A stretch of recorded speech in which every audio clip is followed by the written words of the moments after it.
네, 백승 선배님도 화면 좀 켜주세요. 네, 일단 어, 오늘은 이제 그 글쓰기에 대한 이제 좀 전반적인 얘기를 좀 드리려고 해요. 그래서 아마 뭐 몇 번 들으셨던 분들도 한번 더 들으시면서 이게 놓친 부분이 있게 있었구나 분도 계실 거고, 처음 들으시는 분들은 지난번 제가 무료 강의 때 이렇게 좀 했을 때랑 약간 더 추가를 한 거니까 한번 말씀을 좀 잘 들어주시면 좋겠습니다.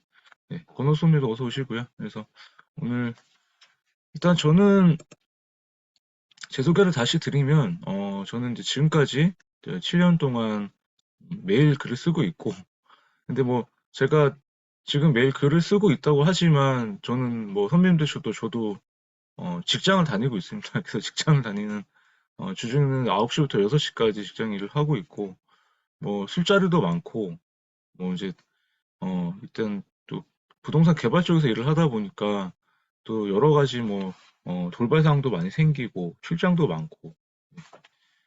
늦게 들어오신 분들 비디오 오픈 좀 해주세요. 그냥 끄고 듣지 마시고요. 부득이한 사정 있으신 분들은 채팅창에 좀 남겨주세요. 웃기는 이 사유를. 저는 제 유료 강의는 무조건 비디오 오픈을 원칙으로 하니까 그냥 끄고 그냥 편하게 듣는 일은 없도록 좀 부탁드리겠습니다. 제가 다른 거는 모르겠는데 그런 부분만큼은 좀 단호하게 얘기를 하니까요. 어, 뭐 선배님들 돈 내고 들으시는데 그냥 편하게 듣지는 않았으면 좋겠어요. 그냥 졸리셔도 비디오 오픈을 꼭 해주시면 감사드리겠습니다. 그래서 저는 어떻게든 뭐 좀 바빠도 이제 글을 쓰는 사람으로 좀 살고 싶어가지고 좀 뭐 이렇게 뭐 평상시에는 좀 너그럽게 살다가도 저한테 이런 부분들은 좀 단호하게 좀 이제 하는 편이에요. 그래서 선배님들도 뭐 글쓰기를 이제 시작을 하셨으면 그냥 제가 조금 강제성이나 이런 거는 좀 두지는 않는데 선배님들 그 본인한테 좀 약속을 하셨으면 좋겠어요. 그냥 진짜 글을 내가 쓰고 싶어서 듣는 건지 글쓰기를 배우러 오셔서 들은 건지. 근데 그거는 글쓰기를 배우게 되면은 저는 이제 무조건 적용을 하는 게 맞다고 생각을 하거든요. 그래서 선배님들께서도 일단 글을 쓰시게 되면은 그냥 매일 조금씩이라도 쓰는 연습을 좀 하셨으면 좋겠다. 그래서 7년 동안 이렇게 쓰면서 이런 책을 출간을 했고, 그리고 이제 처음 공개를 합니다. 10월 말 11월 초에 나올 신간이에요. 그래서 제 마흔이 넘어서 이제 찾았던 글쓰기, 독서 글쓰기를 하면서 알게 된 이제 진짜 인생에 대한 제 이제 생각들, 그런 거를 좀 모아서 낸 인문학 책이거든요. 그래서 나중에 꼭 나오면은 한번 좀 봐주셨으면 좋겠고요. 그리고 제가 이제 뭐 처음부터 좀 뭐 잔소리 아닌 잔소리를 좀 했는데, 어, 그래도 안 키시는 분들이 계시네요. 네, 늦게 들어오신 분들 좀 부탁드리는데, 그냥, 하지 마시고, 사유를 좀 남겨주세요. 저희 채팅창에 묵히는 사유를. 비디오 다 오픈 좀 해주세요. 말씀드릴 테니까. 저는 제가 계속 이렇게 말씀드리는 이유가 뭐냐면 선배님들한테 좀 집중해서 들으라는 얘기를 좀 드리고 싶어요. 오프라인 강의 가셔도 그냥 이렇게 하실 건 아니잖아요. 아예 안 오실 것도 아니실 거고. 근데 자꾸 비디오 끄고 듣는 연습을 하지 마시고요. 다른 강의 가셔도 웬만하면 비디오 오픈 해주시고 강사분들 얼굴 봐주시는 게 전 예라고 생각을 하니까 중간에 들으실 때 선배님들 나중에 그런 거는 조금 지켜주셨으면 좋겠어요. 그래서 저는 이제 다시 한번 소개를 드리면은 제가 이제 주중에는 아까 말씀드린 어, 도시계획 전공자로서 이제 부동산 개발회사에서 이제 땅 검토 일을 하는 본업을 하고 있고요. 그리고 이제 이렇게 글쓰기를 이제 뭐죠? 이제 퇴근을 하면은 이제 글쓰기를 하고 독서를 좋아하는 사람으로 살고 있는 사람입니다. 그래서 이렇게 한번 어, 예, 제가 이렇게 지금 말씀을 드리는데 계속 제가 똑같은 말씀을 드리는 이유는 그 선배님들도 어디 이제 가실 때 좀 강의를 들으실 때는 그 시간만큼은 좀 단호하게 선배님한테도 좀 집중을 하셨으면 좋겠다는 말씀을 드리는 거니까 어, 그냥 뭐 온라인 강의라서 그냥 듣고 누워서 듣겠다 이런 마음은 가지실 거면은 차라리 나가세요 그냥. 저는 제 강의 시간에 그런 마음으로 가져오신다면은 그냥 제가 녹화본 드릴 테니까 그냥 나가세요. 마지막으로 말씀드릴게요. 저는 그런 건 제가 제일 못 참는데 정말 지금도 비디오 못 켜시고 아무 말 안 하시면 나가세요. 그냥. 예. 제가 다른 건 모르겠는데 그건 못 참겠어요. 알겠습니다. 그래서 일단 선배님 계신데 너무 아침부터 좀 죄송하고요.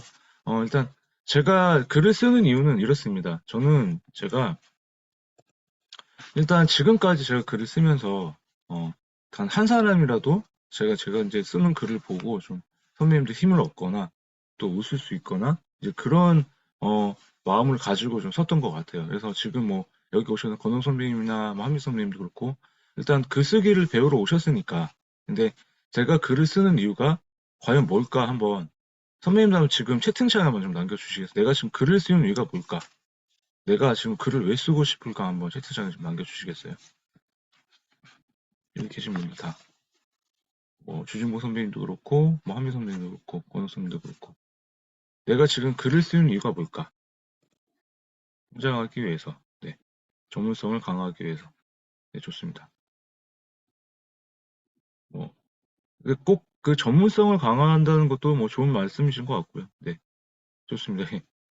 저는 이렇게 좀 얘기를 듣고 싶어요. 제가 이게 2017년도에 제가 썼던 글인데, 2017년도에 썼던 글은 제가 그때 두 번째 책을 준비를 할 때였고요. 그래서 두 번째 책을 준비할 때, 어, 책 쓰기 원고만 쓰다가, 제가 이제 글쓰기도 실력을 늘려면 또 블로그도 이제 방치됐었는데, 그 방치된 블로그를 거기다 글을 한번 써보자. 그래서 사람들이 이제 블로그를 좀 키워봐라 해가지고, 책 쓰기 원고 쓰고, 블로그를 쓰고 하다 보니까, 그 5시간씩 걸리는 거예요. 그러니까 책 쓰기 원고도 쓰고 블로그도 쓰려고 하니까 매일 1포씩 하는 게 어렵잖아요. 선생님 블로그 1포 해라 막 이러는 게. 그러다 보니까 이게 도저히 너무 힘들어가지고 이제 저는 그래도 이제 좀 뭐 시간이 걸리든 어떻게든 글쓰기 실력을 높이고 싶어서 제가 이렇게 지금 그냥 짧게라도 썼던 것 같아요. 지금은 이제 이거보다 좀 길게 쓰는데 그때는 반 페이지 쓰는 것도 되게 힘들었던 것 같아요. 그냥 블로그에 그냥 쓰는 글이. 근데 제가 이제 매일 쓰다 보니까 매일 그때는 지금은 제가 이제 좀 줄여가지고 쓰는데 그러니까 줄인다는 게 이제 뭐 책을 읽고 리뷰를 쓰거나 아니면 제가 생각했던 단상 이렇게 해서 올리는 이제 그 글이 좀 작아졌는데 이때만 하더라도 그냥 제가 쓴 단상 그다음에 그 리뷰 그다음 날은 뭐 감사일기 또 뭐 블로그 쓰면 이렇게 막 많이 쓰잖아요. 이렇게 좀 카테고리를 많이 해가지고 그렇게 쓰다 보니까 이제 조금씩 글쓰기가 다양하게 좀 늘더라고요. 근데 제가 이제 이렇게 쓰다 보면은 처음에는 제가 이제 작가가 되고 싶었던 거는 저도 그냥 책을 내면 무조건 베스트셀러 작가가 되는 줄 알았어요. 그냥 글쓰기 자체를 배우고 되면서 그냥 책을 써서 성공을 하고 싶었기 때문에 그런데 그 성공을 못했던 이유가 보면은 그냥 이제 제가 쓰고 싶은 글만 썼던 것 같아요. 그런데 제가 매일 썼던 이 블로그 글을 보면서 이렇게 선배님들 중에 뭐 댓글도 달고 제가 누구입니다 이러면서 이렇게 뭐 여기 계신 뭐 조은혜 선배님이나 뭐 권우 선배님 제 글을 보고 힘을 냈습니다. 뭐 주진모 선배님도 뭐 황래 작가님의 글을 보고 제가 힘을 냈습니다 이렇게 얘기를 하셨잖아요. 그런 글을 보고 나서 제가 좀 힘을 많이 얻었던 것 같아요. 그래서 제가 지금도 글을 쓰는 이유는 다 저는 이거예요. 다른 사람이 뭐 제 글을 보고 욕을 해도 좋고, 그냥 뭐, 그냥 관심이 없어도 되는데, 그래도 제 글을 읽고, 단 한 명이라도, 제 글을 읽고 나서 좀, 어, 저기 도움을 얻거나 위로가 됐다고 하면은, 저는 그걸로 계속 쓰게 만드는 힘이 있습니다. 예, 늦게 들어오신 분들 비디오 다 켜주세요. 네. 일단 그래가지고, 제가 지금 이렇게 저는 4개로 이렇게 딱 하고 싶어요. 선배님도 아까 잘 써주셨는데, 저는 이제 처음에 제가 10년 전에 힘들었던 그 삶 때문에, 제가, 글쓰기를 시작을 했는데, 그 글을 쓰다 보니까 저를 제대로 알기 위해서 저는 쓰게, 됐던 것 같아요. 그래가지고, 제가 쓰다 보니까 토해내고, 막 쓰면서 되게 힘들었었어요. 선배님들 여기 지금 공저하시는 분들은, 어떠신지는 모르겠고, 또 한미 선배나 권 선배님이나 서희 선배님도 이제 시작을 하시면서 글을 이제 쓰기 시작하는데, 닥치고 글쓰기 하시는 분들은, 저는 제가 이제 처음부터 글을 쓸 때, 그, 저기 모멘텀 책 온 거 쓸 때, 그때 쓸 때마다, 그 쓸 때마다 제가 되게 남자치고 눈물이 많았나 봐요. 그냥 되게 힘들었던 것 같아요. 쓰면서 울고, 그거를 또 찢어버리고, 쓰면서 또 울고, 그러니까 그게 나와 마주하는 게 되게 싫었던 것 같아요. 그 기간. 그러니까 나에 대해서 제대로 보게 되니까 저란 사람이 되게 좀 못나고 부끄러웠다. 그래서 선배님도 글을 쓰게 되면은 나를 제대로 마주하는 시간이 분명히 옵니다. 아마 지금 서혜수 선배님 같은 경우도 아마 쓰시다 보면은 그때 뭐 어젠가 제가 저한테 얘기했을 때 이걸 굳이 써야 됩니까? 막 생각이 나가지고 뭐 한미선미나 권선미도 글을 쓰시면서 옛날 과거에 마주하게 됐을 때 이게 남들이 봤을 때는 별거 아닌 일인데 자기한테는 되게 크게 보이는 일이 많잖아요. 그게 자기가 글을 쓰게 되면. 그러면 그걸 마주했을 때 굉장히 글쓰기가 싫어질 수도 있으세요. 굳이 내가 이걸 써야 돼? 근데 이걸 쓰게 되면은 저하고 제대로 마주해서 제대로 알게 되더라고, 저 같은 경우는. 그러다 쓸 때는 되게 고통스러운데 그걸 쓰면서 그러면 되게 마음이 편해져요, 좀. 토해내다 보니까. 그래서 저는 글쓰기 자체가 선배님들 그 어떤 주제에 대해서 쓸 때 별로 마주하고 싶지 않았던 순간 자체도 생각이 나서 그거를 글로 쓰면서 토해내고 버리고 그다음에 토해내다 보니까 내가 좀 편해져요, 그게. 그래서 저는 글을 계속 쓰다 보면은 되게 힘들었는데 이제 쓰면서 계속 되게 괴로움을 잊게 되고 그게 이제 괴로움을 잊게 되고 좀 편해지니까 아, 그때는 그랬는데 내가 글을 쓰고 나니까 지금 시점에서는 아, 내가 그때 이렇게도 생각할 수 있겠구나. 잘 살아왔구나. 이런 생각이 들어서 위로가 되고 치유가 된다. 그러면서 계속 쓰다 보니까 현실적으로 보고 되고 인생을 또 알게 되고 또 콘텐츠도 만들게 되고 결국에는 그 자체가 성장시켜주는 무기까지 된다. 그래서 저는 글쓰기가 왜 삶의 무기가 됐는가라고 누가 물어보신다면 선배님들을 제대로 마주하고 그 감정 그리고 옛날의 기억들 안 좋았던 그런 것들까지 글을 통해서 선명하게 한번 생각이 나면은 어쨌든 뭐든지 한번 마주하게 되면 어때요? 선배님들 싫어하는 사람들 제일 안 봐도 되잖아요. 근데 나중에 그 사람들을 만났을 때 어떠세요? 처음에는 되게 분노도 느껴지고 시간이 지나면 어때요? 처음에는 마주하고 싶지도 않지만 나중에 만났을 때 처음 봤을 때는 내가 왜 봐야 되지? 근데 정말 감정의 골이 깊으면 모르겠지만 그래도 감정의 골이 깊던 사람이라도 마주하게 되면 얘기하게 되고 또 처음에는 되게 고통스러운데 어때요? 그냥 얘기하다 보면 또 아, 옛날에 또 좋았던 것도 있으니까 서로 풀어지게 되면은 서로 치유가 되고 그런 것처럼 뭐 꼭 비유가 그렇지 않더라도 글쓰기 자체가 저한테는 이 네 가지를 통해서 나를 마주하게 되고 객관적으로 알게 되면서 그러다가 객관적으로 알아가는 그 과정에 물론 고통스럽겠지만 그 고통스러운 과정 겪고 나면은 글을 쓰고 나서 위로가 되고 치유가 되고 그 다음에 계속 글을 쓰다 보면은 선배님들까지 성장이 될 수 있는 무기가 될 수 있다라고 그렇게 말씀을 드리고 싶어요. 그래서 저는 제가 글을 쓰는 이유가 이 네 가지예요. 그래서 저는 글쓰기를 통해서 이런 지금 새로운 삶을 조금 만나게 됐고 제가 아침에 사실 선배님들한테 좀 잔소리 아닌 잔소리를 했던 이유는 제가 그 뭐 글쓰기를 통해서 제 자체한테 이제 제가 좀 알게 된 게 그렇게 좀 요새 생각이 드는 게 자기 자신한테 단호하지 못하면은 자기 자신한테 약속을 지키지 못하면은 어떤 것도 해낼 수가 없다. 저한테는. 근데 저는 그게 글쓰기였던 것 같아요. 그래서 글을 쓰는 약속을 계속 지켰기 때문에 다른 일을 하더라도 저한테 좀 단호해진 게 있고 좀 약간 남들한테는 좀 그러면 안 되는데 좀 그래서 그냥 저는 제가 같이 하는 분들한테는 조금 뭔가를 할 때 제대로 좀 약속을 지키고 제대로 좀 하시길 바라는 마음에서 이렇게 좀 계속 말씀을 드리는 겁니다. 그래서 글쓰기라는 게 선배님들도 글쓰기를 통해서 좀 이런 새로운 세상을 좀 만나보셨으면 좋겠는데 꼭 제가 그 글쓰기를 통해서 뭐 돈을 벌어야 돼요, 뭐 삶을 바꿔야 돼요 이런 게 아니라 저는 선배님들이 한 줄이라도 쓰셔가지고 선배님들의 그 인생을 잔인의 본연의 인생을 좀 마주하고 그거에 대해서 이제 재밌게 글쓰기를 좀 하시길 바라는 차원이기 때문에 이렇게 말씀 좀 드려보고요. 그러면 글쓰기 정의가 어떻게 뭘까?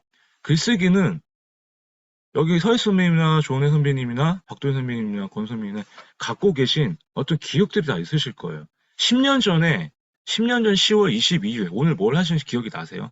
아마 다이어리에 기록을 하셨던 분들이라면 그날 보관을 하시고 계시다면 그날 뭘 했을지는 아실 텐데 희미하실 거예요. 그날 24시간을 다 기억할 수는 없잖아요. 그죠? 저 같은 경우도 기억은 안 나는데 저는 10년 전 10월 22일 날 딱 기억이 납니다. 왜냐하면 2012년도가 저한테는 굉장히 질풍노도의 시기였고 굉장히 힘든 한 해였거든요. 근데 그 해에만 제가 회사를 3번을 옮겼어요. 실제로. 그래가지고 지금 10년 전에 다녔던 회사가 계약직으로 다녔던 회사인데 제가 11월 말까지 이제 계약 그 기간을 남겨놓고 한 달 전에 나가라고 하더라고요. 또 옮겼던 3번째 회사에서 그 해에만. 그래가지고 또 이직을 해야 되나? 그러니까 이직의 달인이 된 거예요. 그 해에만 이직을 계속 하니까. 근데 이제 저 같은 경우는 그때 이제 다행히 나이가 또 이제 10년 전이면 35살 때니까 뭐 30대 중반이고 이제 10년 차 기술자면은 좀 이제 8년 차 기술자면 그래도 이렇게 데려가려고 하는 회사들이 좀 있더라고요. 이력서를 넣으면은. 그래서 그냥 좀 그렇게 좀 견뎠던 것 같은데 그때 썼던 일기를 보니까 어제 잠깐 봤더니 굉장히 또 막 그냥 어, 제 생각대로만 적었던 것 같아요. 그냥 이렇게. 그래서 그럴 때도 이제 글쓰기를 통해서 좀 힘을 냈던 것 같은데 하고 싶은 얘기는 뭐냐면 그때 힘했던 기억이 있는데 플러스로 글을 쓰다 보면 지금 시점에서는 선배님들이 상상력을 더하실 거예요. 그래서 그 상상력이 더해져서 그때는 희미했는데 어떤 주제를 통해서 그 에피소드를 갖고 와서 선배님들 그런 경험을 적게 됐을 때 생각이 안 나는데 글을 쓰다 보면은 생각이 계속 나실 거예요. 선명한 그렇게 기억들이. 희한하게 진짜로요. 그러니까 그냥 되게 떠돌아낸 기억인데 한자 한자 적다 보면은 어떠세요? 한미선배나 권선배 어떠신지 모르겠는데 쓰다 보면은 그 시점에 좀 선명해지는데 물론 그게 그때 생각에 명확하진 않다. 아니, 그 팩트는 아니더라도 상상력이 더해지는 어떻게 보면 좀 더해지는 거죠. 근데 선명해지면서 상상력을 가미해서 스토리를 만들어가는 과정이 글쓰기다. 이렇게 한번 전 정의를 좀 해보고 싶어요. 그래서 그때도 이제 제가 이제 그 무료 강의할 때 들으셨을 분은 알겠지만 글쓰기라는 거는 이제부터는 선배님들이 나만의 것을 나만의 언어로 번역을 하셨던 건데 나만의 것이 모두의 언어로 번역을 하셔야 된다라는 거예요. 이제는. 왜? 독자들을 위한 글쓰기를 이제 시작을 하셔야 되기 때문에 선배님들이 갖고 계신 나만의 것, 작가한테 갖고 있는 것, 지금 서혜수 선배님, 박도희 선배님한테 나만의 모든 것이 갖고 계세요. 주제는. 근데 그걸 어떻게 풀어야 된다? 이제는 모두의 언어로 번역을 해야 된다. 이렇게 생각을 하셨으면 좋겠어요. 그래서 강원국의 글쓰기에 나오는 책의 하나를 이제 갖고 왔는데 이제는 선배님들이 독자들한테 어떻게 글을 써야 되느냐. 여기서 딱 봤을 때 사진을 찍거나 어떻게 했을 때 이제 어떤 글을 봤을 때 좀 어려운 단어겠는데 스튜디움, 푼쿠툼이라는 이제 단어가 나와요. 그래서 스튜디움이라는 거는 제가 쓴 글을 보고 선배님들이 누구나 동일하게 느끼는 감정이에요. 누구나. 제 글을 보고 아, 이 사람이 되게 슬프구나. 지금 되게 기쁘구나. 아니면 뭐 이 사람이 좀 어떤 거구나 느끼는데 푼쿠툼이라는 게 보면은 제 글을 보고 서혜숙 선배님, 백순 선배님, 윤경 선배님이 제 글을 보고 다르게 느끼는 거예요. 각자가. 성향이 다르니까. 본인한테만 필이 고치는 감정이 있다라는 거예요.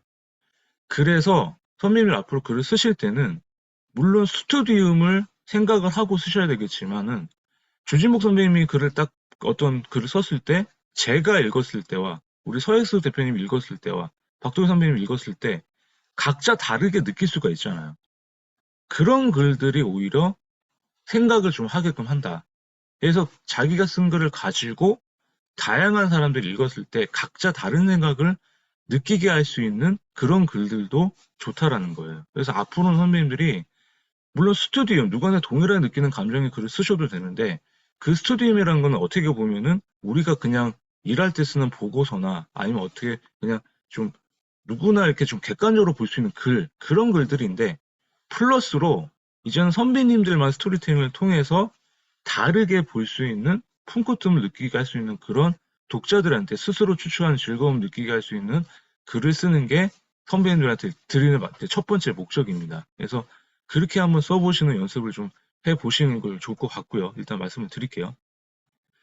그러면 다시 한번 큰 거시적인 관점에서 글쓰기를 왜 해야 될까 한번 말씀을 드릴게요. 고대에서 현대에 이르기까지 많은 위인들, 많은 사람들이 자신의 꿈을 기록하고 영혼의 대화로 자신을 돌아보는 도구로서 글쓰기를 했다고 해요. 그 중에 가장 대표적인 인물이 아리스토텔레스나 플라톤을 필두로 해서 중세 군주로는 유명한 마키아벨리까지. 그래서 마키아벨리 같은 경우는 본인이 그냥 계속 아침에 글을 쓰고 그래서 영혼에 대한 표현을 했다고 해요. 그 영혼에 대한 게 뭐냐면 만약에 우리 에스더 선배님이나 이인경 선배님께서도 글을 쓰시면서 또 다른 나예요. 또 다른 나. 황상렬하고 또 다른 황상렬. 서해숙하고 또 다른 서해숙. 같은 마주하고 싶은 그런 영혼이라 제 다른 영혼에. 그래서 그 글쓰기가 나한테 내가 평상시에 하고 싶지 못했던 그런 글을 통해서 또 다른 내가 표현하고 싶은 그런 도구라는 거죠. 그 전에는 어때요? 글쓰기 이전에는 뭐가 있었어요? 선배님들 그 글쓰기 이전에 기록을 남길 수 있었는데 유일한 게 그림을 그렸던 거예요. 상형 문자. 그러니까 처음에는 그림을 통해서 우리가 기록이 남았었죠. 근데 글쓰기가 그림을 통해서 나중에 글로 옮겨지게 되고 나중에 이제 구텐베르크가 활시화술로 해가지고 인쇄술이 발달하면서 대량 생산이 되다 보니까 정보가 확 발달을 하면서 어때요? 책이라는 게 나오면서부터 많은 사람들이 정보 공유가 됐잖아요. 그렇기 때문에 저는 두 번째로 선배님들이 자신의 얘기를 그게 평범하든 평범하지 않든 상관이 없어요. 건우 선배님, 현미 선배님 갖고 계신 아니면 주니모 선배님 갖고 계신 어떤 자신의 스토리를 기록만 한다면 그거는 영원히 남는다. 그러니까 저는 글쓰기를 하고 싶은 이유는 선배님들의 인생 얘기를 기록으로 하나씩 남기셨으면 좋겠다라는 거예요. 그 기록을 남겨놓으면 나중에 선배님들 자식이나 선배님들 배우자나 아니면 선배님들 지인들이 나중에 선배님들이 이 세상에 만약에 떠나고 없더라도 남잖아요. 그래서 저는 제가 만약에 글을 쓰고 나서 제가 낸 책들은 남잖아요. 제가 태우지 않는 이상. 제가 뭐 유언해가지고 제 무덤에 다 넣어라. 이 세상에 있는 거 다 불태워라. 막. 근데 그러진 않을 거잖아요. 그래서 저는 선배님들의 인생 얘기를 남겨놓으시면은 그래도 이 지구의 지구별 한 100년도 못 사는 이 지구별에서 선배님들의 흔적은 남기고 가는 거잖아요. 저는. 그 흔적을 남기는 가장 기본적인 도구가 뭐다? 글쓰기다. 이렇게 말씀을 드리고 싶은 거예요. 그래서 저는 제 캐치프레이즈가 딱 두 개인데 하나는 어제 만든 건, 아니, 하나는 어제 이제 제가 흩어졌던 걸 모아봤어요. 첫 번째는 누구나 자신의 이야기를 쓰면은 작품이 된다라는 거. 또 하나는 매일 쓰는 사람이 진짜 작가입니다. 이 두 개가 제가 말씀드리는 글쓰기에 대한 캐치프레이즈예요. 선배님들의 얘기를 매일 쓰면은 작품이 된다라는 거 합치면. 그래서 오늘도 한 번씩 선배님들 흔적을 남겨봐라. 그래서 글쓰기를 해보러 하고 싶고요. 그래서 아까 이거를 다시 한번 종합을 하면은 글쓰기를 통해서 나를 돌아보고 치유할 수 있다. 그리고 저 같은 경우는 자신감이 낮았던 사람, 자존감이 되게 바닥이던 사람이고 자존심만 셌던 사람이에요. 우리 백순 선배님이나 서희 선배님들 다 여기 보면 자존감이 높으신 분들 같아요. 자신을 사랑하는 마음이 크기 때문에. 특히 우리 박도희 선배님 같은 경우는 글을 보니까 그렇게 또 많이 느껴지기도 했었고요. 근데 저 같은 경우는 자존감이 바닥이던 사람이니까 그런 글을 보면 와 어떻게 저런 자존감이 생길까. 근데 최악인 게 자존심만 세니까 남들하고 비교를 많이 해요. 그래서 10년 전에 저는 만 10년 전에 저를 아셨다면은 아마 이런 강의에서 제가 이렇게 얘기를 하지를 못했을 거예요. 그냥 막 삐쭉삐쭉 되면서 선배들 이렇게 얼굴도 못 쳐다봤을 거예요. 아마 이렇게 지금 잘 보고 있는데 그냥 삐쭉삐쭉 되면서 그냥 네, 저기, 죄송한데요. 오늘 왜 오셨는지 좀, 진짜 이렇게 얘기했다니까요, 제가. 그리고 열등감 덩어리라서, 만약에 서희 선배님이, 뭐, 내가 빌딩을 갖고 있어요. 백승 선배님이 지금 뭐, 투자를 잘해가지고 뭐, 지금 땅 부자야. 그러면 저는, 되게 부럽네요. 어떻게 하셨나. 그냥 진짜 이런 그 느릿느릿하게 했던 거죠. 그래가지고, 근데, 그러다 보니까, 남들하고 비교를 많이 해서, 남들 말을 안 들었던 거예요. 열등감 덩어리인데 남들이 이렇게 그러면 왜 비교를 해? 너의 길을 가 이렇게 하는데 그런 말이 들어오지 않았던 거예요. 근데 제가 쓰는 글을 계속 쓰다 보니까 아까 말씀드렸잖아요. 제가 쓰는 글을 보고 황 작가님 되게 힘이 나요. 이런 얘기를 한두 명씩 해주니까 나도 대단한 사람처럼 보이네. 나도 대단한 사람이네. 이렇게 생각이 드는 거예요. 그러니까 자신감이 생기니까 자존감이 올라가는 거예요. 그래서 선배님들도 내가 쓴 글 자체가 누구한테는 도움이 된다는 걸 생각을 하시고 계속 쓰시길 바랬으면 좋겠어요. 그렇게 하다 보면은 결국에는 건욱 선배님이 글을 보고 권 작가님 힘이 납니다. 우리 한민 선배님 글을 보고 한 작가님 글을 보고 제가 굉장히 좀 용기를 냈습니다. 이런 말을 들을 때마다 자기 자존감이 올라간다. 그리고 그게 계속 쓰다 보면은 대한민국에 책을 내는 이제 진짜 책을 내는 1%에서 2% 내는 저자가 될 수 있다라는 거. 그리고 저는 이제 글을 쓰면서 제가 콘텐츠를 만들었지만 우리 서희 선배님 같은 경우는 만약에 어떤 이제 뭐 극단이나 이렇게 자기 하시는 일에 대해서도 글을 쓰시면은 그게 콘텐츠가 될 수가 있는 거고 건우 선배님 같은 경우는 지금 하시는 일이 어떤 뭐 수련회나 이런 데서 어떤 글을 쓰시다 보면은 그런 글 자체가 선배님들도 콘텐츠가 되는 거고 분명히 취미든 선배님들이 잘했던 내가 지금까지 잘하고 있는 또 경험과 지식이 있으실 거예요. 내가 갖고 있는 것 중에 정말 잘하는 거. 그 중에 하나를 매일 블로그에 주제를 정해서 매일 하나씩 써보세요. 그러면 그게 선배님들한테 콘텐츠가 되고 퍼스널 브랜딩이 됩니다. 그래서 내가 그런 게 없다 그러면은 그걸 만드세요, 이제는. 그걸 만들고 공표를 하시고 공부하신 걸 쓰세요. 그러면 나중에 그게 그게 2년이 되고 3년이 되잖아요. 그러면 만약에 오늘부터 예를 들어서 박도희 선배님이 나는 1인 기업에 나는 전문가다. 근데 내가 지금 1인 기업 전문가도 아닌데 전문가로 그냥 선포를 하고 오늘부터 1년 동안 글을 쓰시잖아요. 그 진짜 1인 기업 전문가가 되세요. 그렇게 하셔갖고 글쓰기를 하시는 거예요. 그래서 콘텐츠를 만들 수가 있다라는 거. 그래서 요 네 가지를 가지고 한번 말씀을 드리고 싶고요. 그래서 퇴직금 안 주려고 그죠. 네. 그래서 근데 글쓰기가 선배님들 어떠세요? 지금 써보시니까 우리 한미수 권호수 선배님, 뭐 서익 선배님 같은 경우는 작글 하시면서 어렵다. 그러니까 지금 여기 계신 분들 중에 글쓰기가 나는 아직도 어렵다 하시는 분 1번 채팅창에 남겨보시고 그래도 나는 좀 쓰기가 수월해졌다 하시는 분 2번 한번 남겨보시겠어요? 1번. 네, 1번. 네. 백선생님도 1번이신 2번. 좋습니다, 주임 선생님도. 예. 제가 글쓰기 강의를 하러 왔는데 쓰기가 어렵다면은 사실 안 쓰셔도 돼요. 제가 맨날 말씀드리지만 글쓰기가 어려우면 안 쓰셔도 돼요. 차라리. 그냥 굳이 선생님 지금까지 글쓰기 안 하셔도 잘 살아오셨잖아요.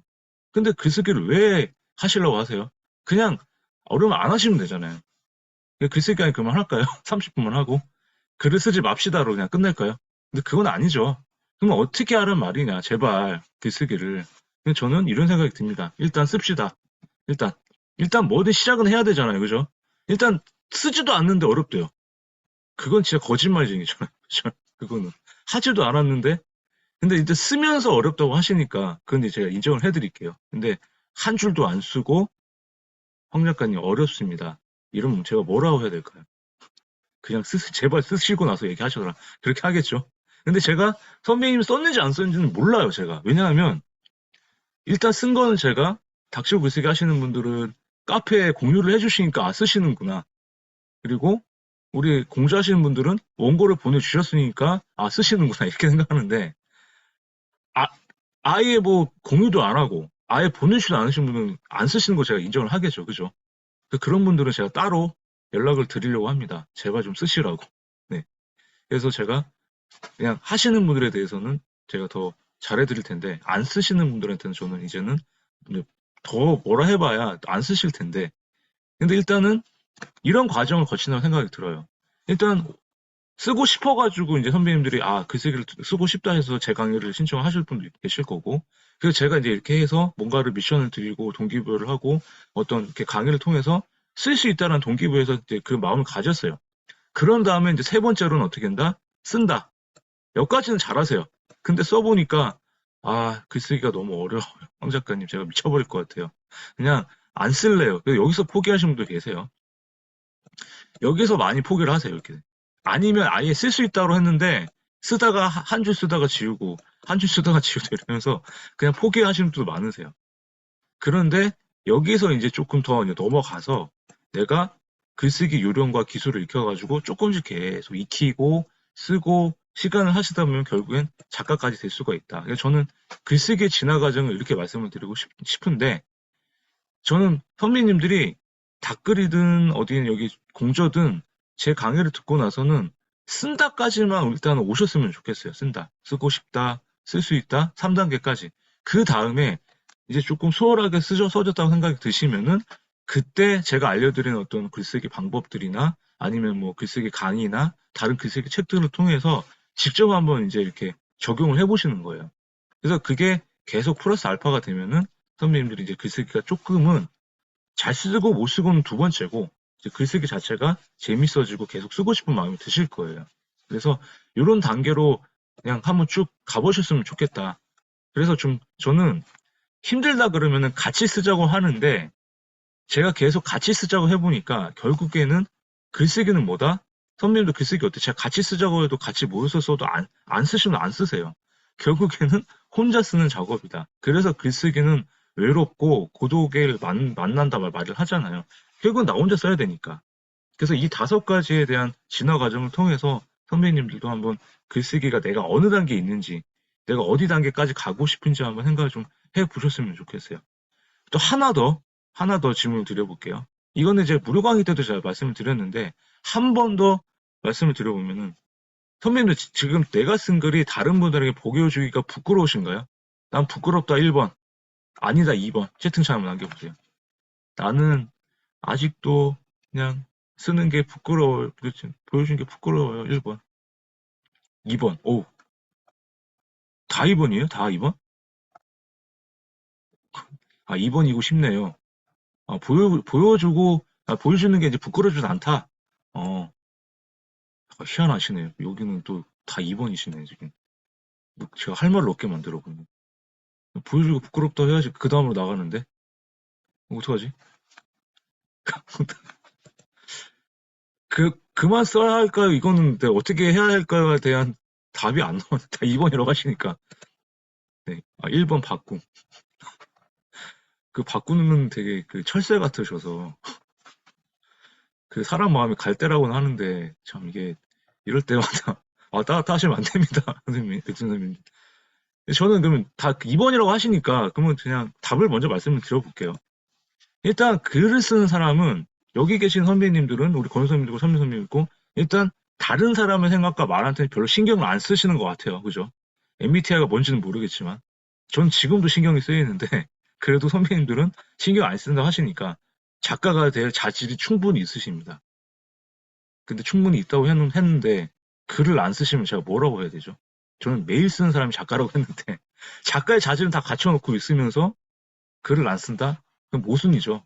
일단 근데 선배님들은 다른 사람의 생각과 말로 행동도 자연스럽다. 좋습니다. 그런데 보여주기가 부끄럽다고 하시는 분도 딱 이거예요. 조은혜 선배님이나 서혁 선배님이나 우리 S 선배님도 지인들이 있으실 거죠. 우리 권 선배님도 뭐 배우자가 있으실 거고, 한민 선배님도 뭐 자식분도 계실 거고, 결혼을 하셨으니까. 근데 가족들한테 1차적으로 보여주는 게 부끄럽고, 그 다음에 내 친구들. 네가 글 좀 쓴다며, 뭐 왜 글 쓰냐? 제가 느꼈던 거예요. 그저께 제가 수요일 날 10년 만에 이제 대학 동문회를 갔다 왔는데, 오랜만에 이제 코로나 지나고 만나자고 갔어요. 근데 제 이제 인스타나 블로그를 많이 보나 봐요. 전 몰랐는데, 술을 먹다가 같이 이렇게 하는데, 너 작가라며? 글 쓴다며 이러더라고요. 예, 글 쓰고 있습니다. 야, 글 써서 돈 나오냐? 야, 너 글 보니까 어떤 거는 좀 형편없고 또 있고. 하여튼 저를 만나면 하여튼 까는 선배가 있었어요. 근데 그 선배를 피하다가 그날 만나게 된 거예요. 그래서 제가 형이나 글을 잘 쓰라고. 그냥 제발 좀 내가 글 쓰는 거에 대해서 이제는 더 이상 방해하지 마라. 책 한 권도 안 사줘놓고 지금도 내 책 사봤냐? 안 사봤대요. 그래서 제가 글 쓴 글에서 왜 이렇게 자꾸 뭐라 하느냐. 근데 이제는 좀 이제 제가 자유로워지니까 뭐라 하는데 옛날에는 그 선배가 이렇게 되게 막 댓글 내고 하면 되게 막 주눅이 들었거든요. 그러니까 아는 사람들한테 선배님 보여주려고 하니까 주눅이 드는 거예요. 근데 그 주눅을 현음이 아는 사람들이 고작 해봐야 대한민국에 몇 프로예요? 1%하면 2%예요. 하미 선배님이 지금 유재석급도 아니고 제가 유재석도 아니고 온 국민이 다 아세요? 선배님들에 대해서. 그게 제가 자신이 아는 사람들이 보여주는 게 부끄럽기 때문에 선배님들이 계속 글쓰기가 어려운 거예요. 나를 모르는 98%, 99% 대다수한테 선배님 썼던 글을 보여주면은 그 사람들, 독자들은 말씀드리잖아요. 선배님들도 인생에 관심이 없어요. 그게 선배님들 치부든 선배님들이 어떤 뭐 자살 시도를 했든 그런 얘기에 성에 관심이 없어요. 거기서 어떻게 극복을 했고 그 극복에서 어떻게 선배님들 줄 수 있는 메시지가 뭔지 이 주제를 통해서 그 저자가 어떤 경험을 한 거는 그런가 보다 하는 거고 그 다음에 거기서 어떤 메시지를 얻을까 그것 때문에 사람들이 하는 거예요. 그렇기 때문에 저는 글쓰기 자체는 나를 토해내는 과정이기 때문에 이제는 SNS가 발달해서 책 출간을 하고 해서 누구나 선배님들 글을 볼 수 있는 시대가 됐다. 그래서 나를 싫어할 수는 있어요. 다 좋아할 수는 없잖아요. 여기 들어와서 10명이 들어왔는데 황래 작가의 강의 들어보니까 아예 별로야. 나가고 싶어. 그럼 제가 하는 게 별로인 사람도 있을 거고 그냥 제가 하는 게 괜찮은 사람도 있을 거고 제 책이 별로인 사람도 있을 거고 제 책 좋아하는 사람도 있을 거고 그렇잖아요. 그죠? 그래서 저는 누군가는 싫어할 수 있지만 또 다른 누군가는 내 글을 통해서 희망을 얻을 수 있다. 선배님들 글을 통해서 누군가는 위로를 받고 도움을 받을 수 있다는 생각을 통해서 글을 계속 쓰시면 좋겠다고 말씀을 드리는 거예요. 그럼 뭐다? 채팅창에 써보세요. 작가는 뻔뻔해져야 한다. 써보세요. 작가는 뻔뻔해져야 한다. 다 쓰기가 힘들면 그냥 뻔뻔함만 치세요. 뻔뻔함. 작가는 뭐가 필요하다? 뻔뻔함이 필요하다. 이제는 남이 뭐라 하든 신경 쓰지 말고 뻔뻔하게 나만의 글을 쓰자라는 게 제 모토 또 첫 번째입니다. 드릴 말씀. 작가는 뻔뻔해져야 된다. 아시겠죠? 뻔뻔함이 필요하다. 근데 그 뻔뻔함 필요한데 나쁘게 뻔뻔하시면 안 돼요. 일단 자세는 뻔뻔해져야 되는데 대한 자세는 뭐다? 남을 욕하면서 내가 뻔뻔해. 뭐라 해봐. 어쩔 건데. 이게 아니라 내 글을 쓰되 단호하게 쓰되 뭐다? 남을 돕는 마음을 써야 된다. 아시겠죠? 제가 남을 욕하는 글을 많이 써봤어요. 진짜로. 저도 제가 그, 뭐죠? 이에는 이 눈에는 그릇처럼 좀 뭔가 좀 대갚아줘야 되는 좀 나쁜 버릇이 있나 봐요. 그러면 안 되는데. 그러니까 저를 그래가지고 블로그 이렇게 써보니까 근데 결국에는 그게 부메랑처럼 저한테 다 오더라고요. 제 얼굴을 침뱉는 거잖아요, 사실. 제가 강의할 때는 남을 돕는 글을 쓰자고 해놓고 제가 남을 욕하는 글을 쓰면 어떻게 돼요? 선배들 이게 미친놈 아니야 저거? 저게 사이코패스지. 그렇잖아요. 앞에는 이렇게 얘기해놓고 뒤에서는 딴짓 하는 그게 그러니까 앞으로는 좋은 글만 쓰자. 남을 돕는 글을 쓰자라는 게 글쓰기를 대한 자세라고 말씀을 드리고 싶고요. 그러면 이제 뭘 써야 될까 한번 말씀을 드려볼게요. 생각이 안 나요. 막 그렇죠? 어떠세요, 선배님들? 글을 쓰실 때 생각이 안 나는 경우가 있는데 우리가 없는 거에서 있는 것을 창조하는 게 아니라 무에서 유를 창조하는 게 아니라 제가 항상 말씀드리죠. 우리는 있는 것에서 있는 것을 쓰자. 근데 뭘 쓰자? 이미 있는 주제지만 왜요? 지금 우리가 지금 글쓰기 주제들이 서희 선배님도 써보셨겠지만 죽음, 삶, 죽음, 태어남, 노래 이런 것들이 배우들이 연기할 때나 사람들이 그림을 그리거나 어떤 예술 행위를 할 때 보면은 그 주제들은 다 똑같아요. 책 쓰기 주제든 어떤 연극의 주제든 왜? 인간이 살아가는 삶에 대해서는 다 비슷하거든요. 그 보편적이라는 게. 근데 왜 달라요?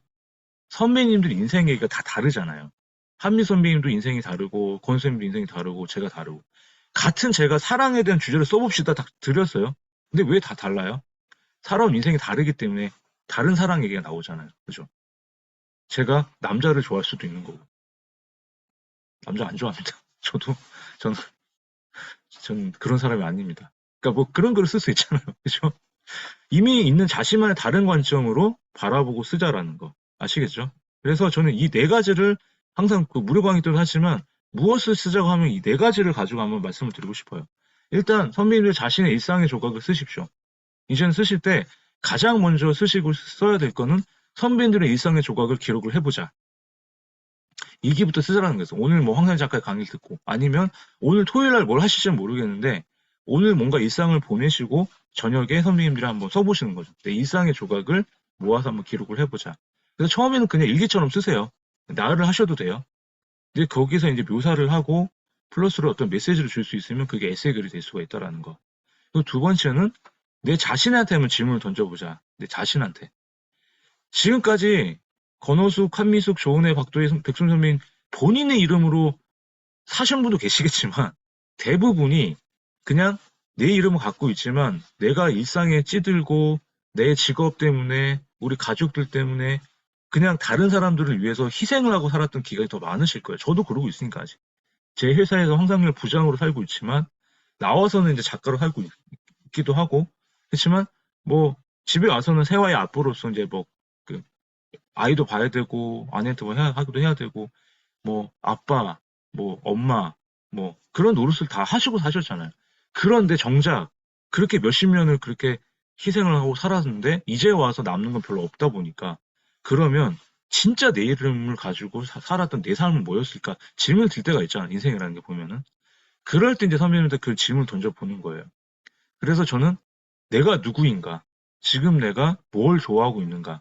어렸을 때 뭘 좋아했을까? 이런 주제를 선배님이 한번 던져보고 한번 써보세요. 그러면 내가 진짜 나와 마주하는 시간이 이제 오는 거죠. 이럴 때 저는 이게 콘텐츠 글쓰기의 시작인데 정말 이제 선배님들이 진짜 나와 만나는 그런 질문을 던져서 한번 써봐라. 그리고 세 번째는 아까 그 드렸던 말이에요. 지금까지 모든 주제는 똑같아요. 예를 들어서 건옥 선배님, 한민 선배님, 우리 셋이서 만약에 독서법 책을 낸다고 해요. 공저를 쓴다. 그러면 독서법 책은 주제는 똑같죠. 근데 얘기가 달라지죠. 왜 달라져요? 나만의 얘기가 다르기 때문에 그래요. 선배님들의 얘기가 경험이 다르기 때문에 같은 주제지만 차별화된 글이 나온다. 이게 뭐다? 스토리텔링이다. 그래서 선배님한테 스토리텔링을 하시는 게 있다. 그래서 어떤 주제든지 선배의 얘기와 경험을 끌어내서 쓰자라는 거.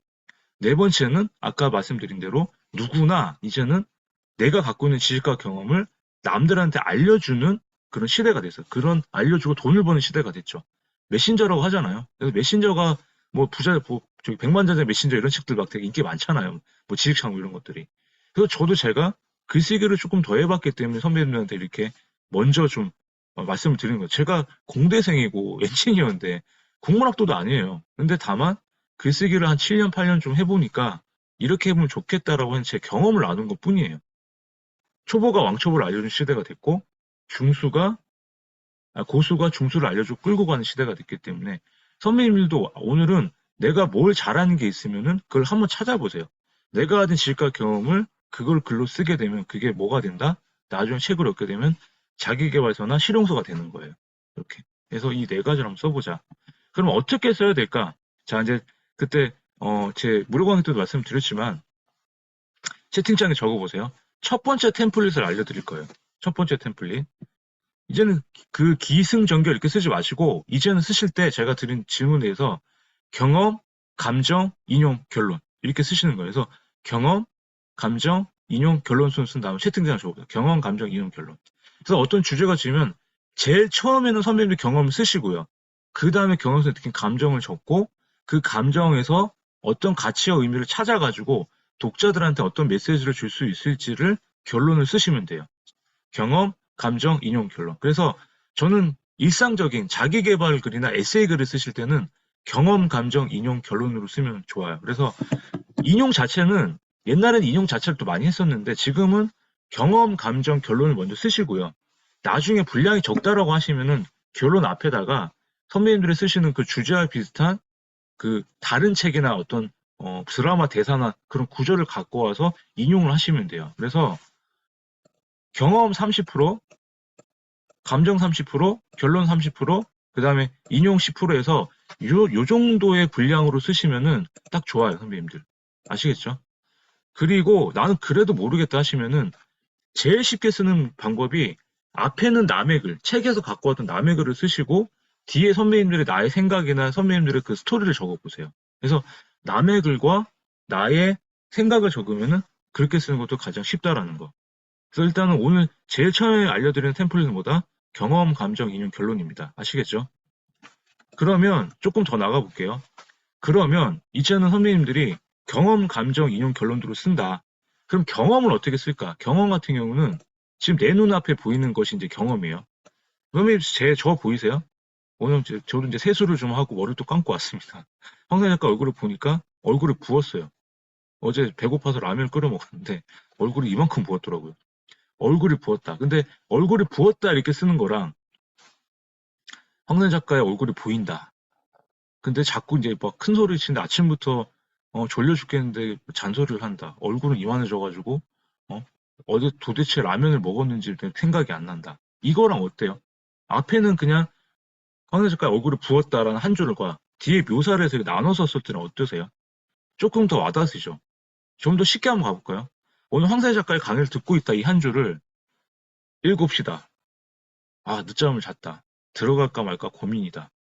근데 황사 작가는 또 라이브로 해야 된다고 한다. 아, 졸린데 들어간다. 줌 링크를 들어갔다. 화면을 안 켰다. 귀에서는 계속, 뭐, 켜라, 계속 잔소리만 들린다.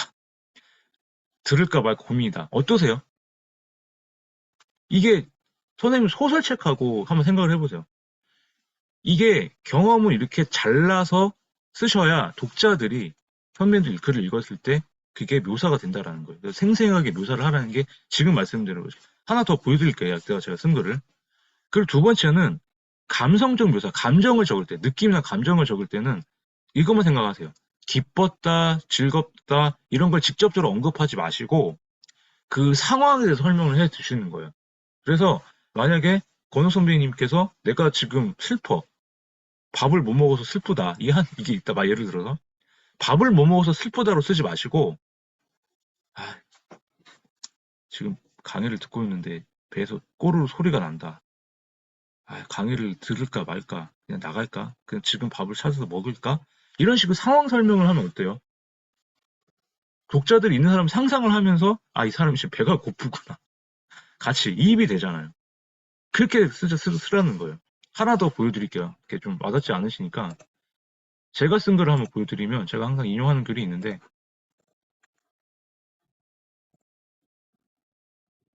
좀 보여드릴게요.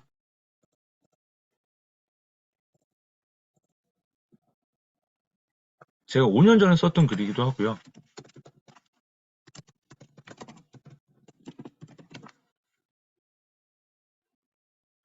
제가 이 글을 5년 전에 썼는데 이제 에세이 그 공모전에서도 상을 받았던 글입니다. 짧은 글인데 이게 이제 감성적 묘사를 제가 연습을 해본 거였거든요. 근데 이게 제가 이제 10년 전, 2017년도에 쓴 거니까 딱 이제 10년 됐네요.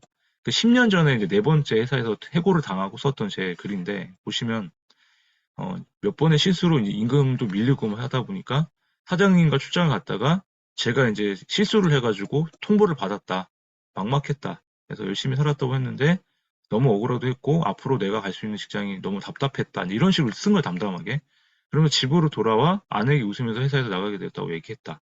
괜찮다라고 위로해주는 아내에게 참 미안했다. 나중에 알았지만 혼자서 많이 울기도 했다고 하는 아내 말은 너무나 괴로웠다 하고 이제 제가 이제 마지막 그 날에 이제 집사람이 이제 점심을 싸준 거예요, 도시락을. 그래서 그걸 이제 들고 갔는데, 근데 정말 이제 그렇잖아. 이제 뭐 해고 당하고 이제 나가려면 기다리는 어떻게 보면 이제 그 뭐 비교가 다르겠지만 이제 사형을 기다리는 사형수의 마음으로 이제 끝나는 거잖아, 어쨌든. 그래가지고 그때 다 나가고 이제 혼자 회의실에서 도시락을 딱 꺼냈는데 이제 뭔가 울컥하는 거예요. 그래서 제가 그렇게 그 상황을 이렇게 담담하게 쓴 거예요. 그래서 뚜껑을 열고 밥을 먹기 시작했다. 숟가락으로 먹고 뭔가가 흘렀다. 도시가 안으로 자꾸 흘러내렸다. 먹을 때마다 자꾸 눈물이 많아진다. 눈에서 눈물이 떨어졌다. 밥을 반쯤 먹다가 숟가락을 얹고 펑펑 울었다. 왜 이렇게 된 건지. 그냥 밥을 다 남겼어요. 그래서 내 자신이 너무 진짜 그런 느낌이 들었죠.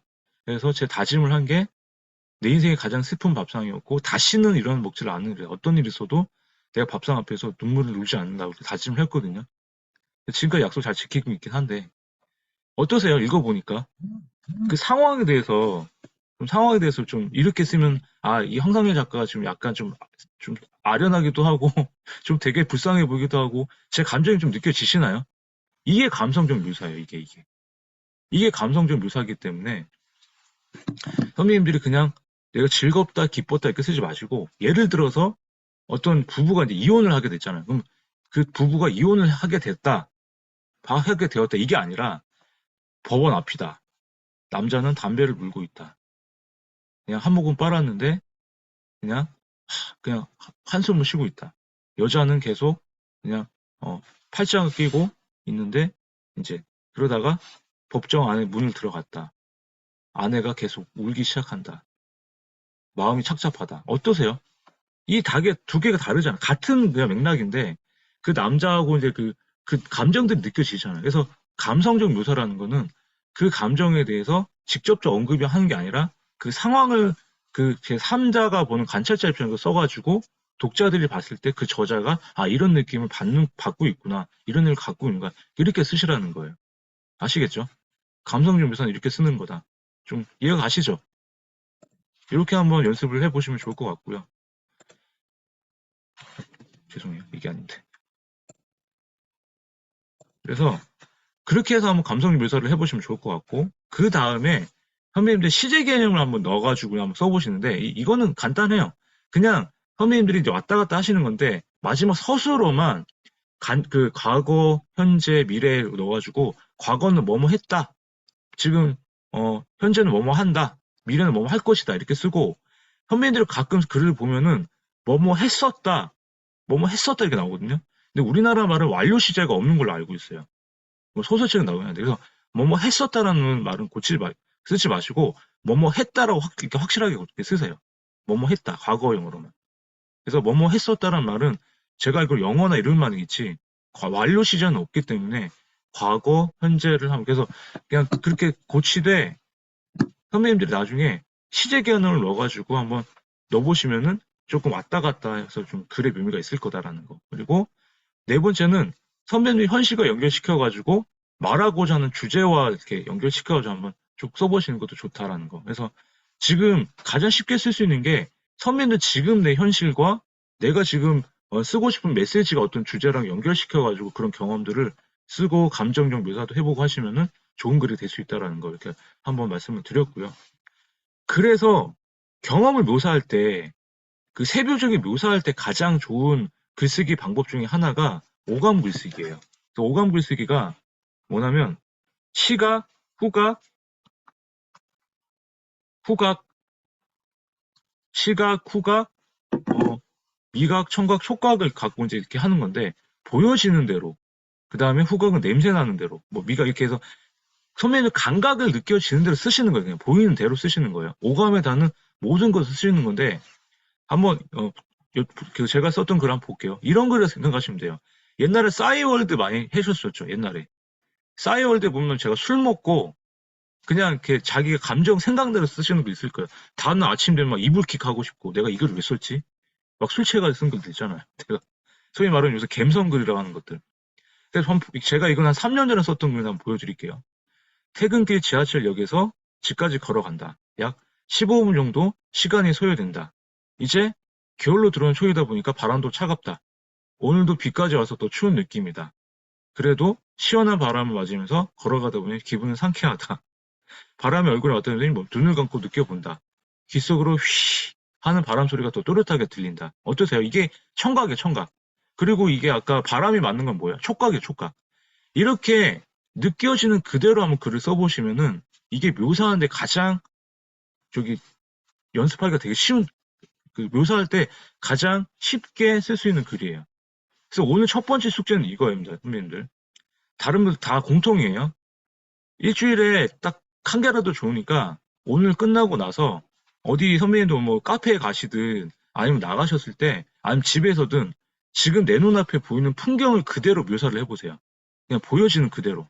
시각적인 글이 가장 쓰기가 쉽거든요. 그래서 시각적인 글을 쓰시면서 여기서 내가 어떤 느낌, 뭐 맛이든 느낌이든 오감, 보이는 그 글을 쓰시는 오감 글쓰기를 해보시는 거예요. 보이는 그대로 쓰시고 느끼는 그대로 쓰시고. 그거를 뭐 짧게 쓰셔도 되고 길게 쓰셔도 돼요. 그래서 5줄 이상만 쓰셔가지고 선배님들 톡방에 올려주셔도 되고요. 바로. 아니면 블로그 쓰셔가지고 링크를 걸어주셔도 됩니다. 그래서 오감 글쓰기를 한번 해보셔라.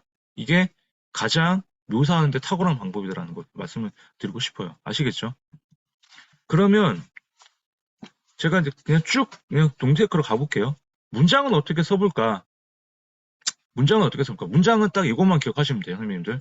자, 채팅창에 적어보세요. 문장은 짧게, 내용은 쉽게. 문장은 짧게, 내용은 쉽게. 단문으로 쓰시라는 거예요. 문장이 길어지면 선생님들 가독성이 떨어져요. 그래서 제가 한번 예를 들어볼게요. 나는 오늘 황상현 작가의 강의를 듣고 있다. 아니, 다시 한번 황상현 작가의 강의를 듣고 있는데 오늘 막 제가 막 졸리고 들을 게 없고 뭐 어때요? 이렇게 쭉 안 끊어지니까 장황해지죠. 근데 뒤에 제가 나는 황상현 작가의 강의를 듣고 있다. 오늘 목소리가 되게 쩌렁쩌렁하다. 근데 여기서 배워나서 이렇게 적용하고 싶다. 어떠세요? 딱딱 끊어지니까 어때요? 이게 가독성이 좋아지는 거예요. 제가 한번 제 글을 한번 다시 한번 보여드릴게요. 어제 썼던 글 한번 볼게요, 제가.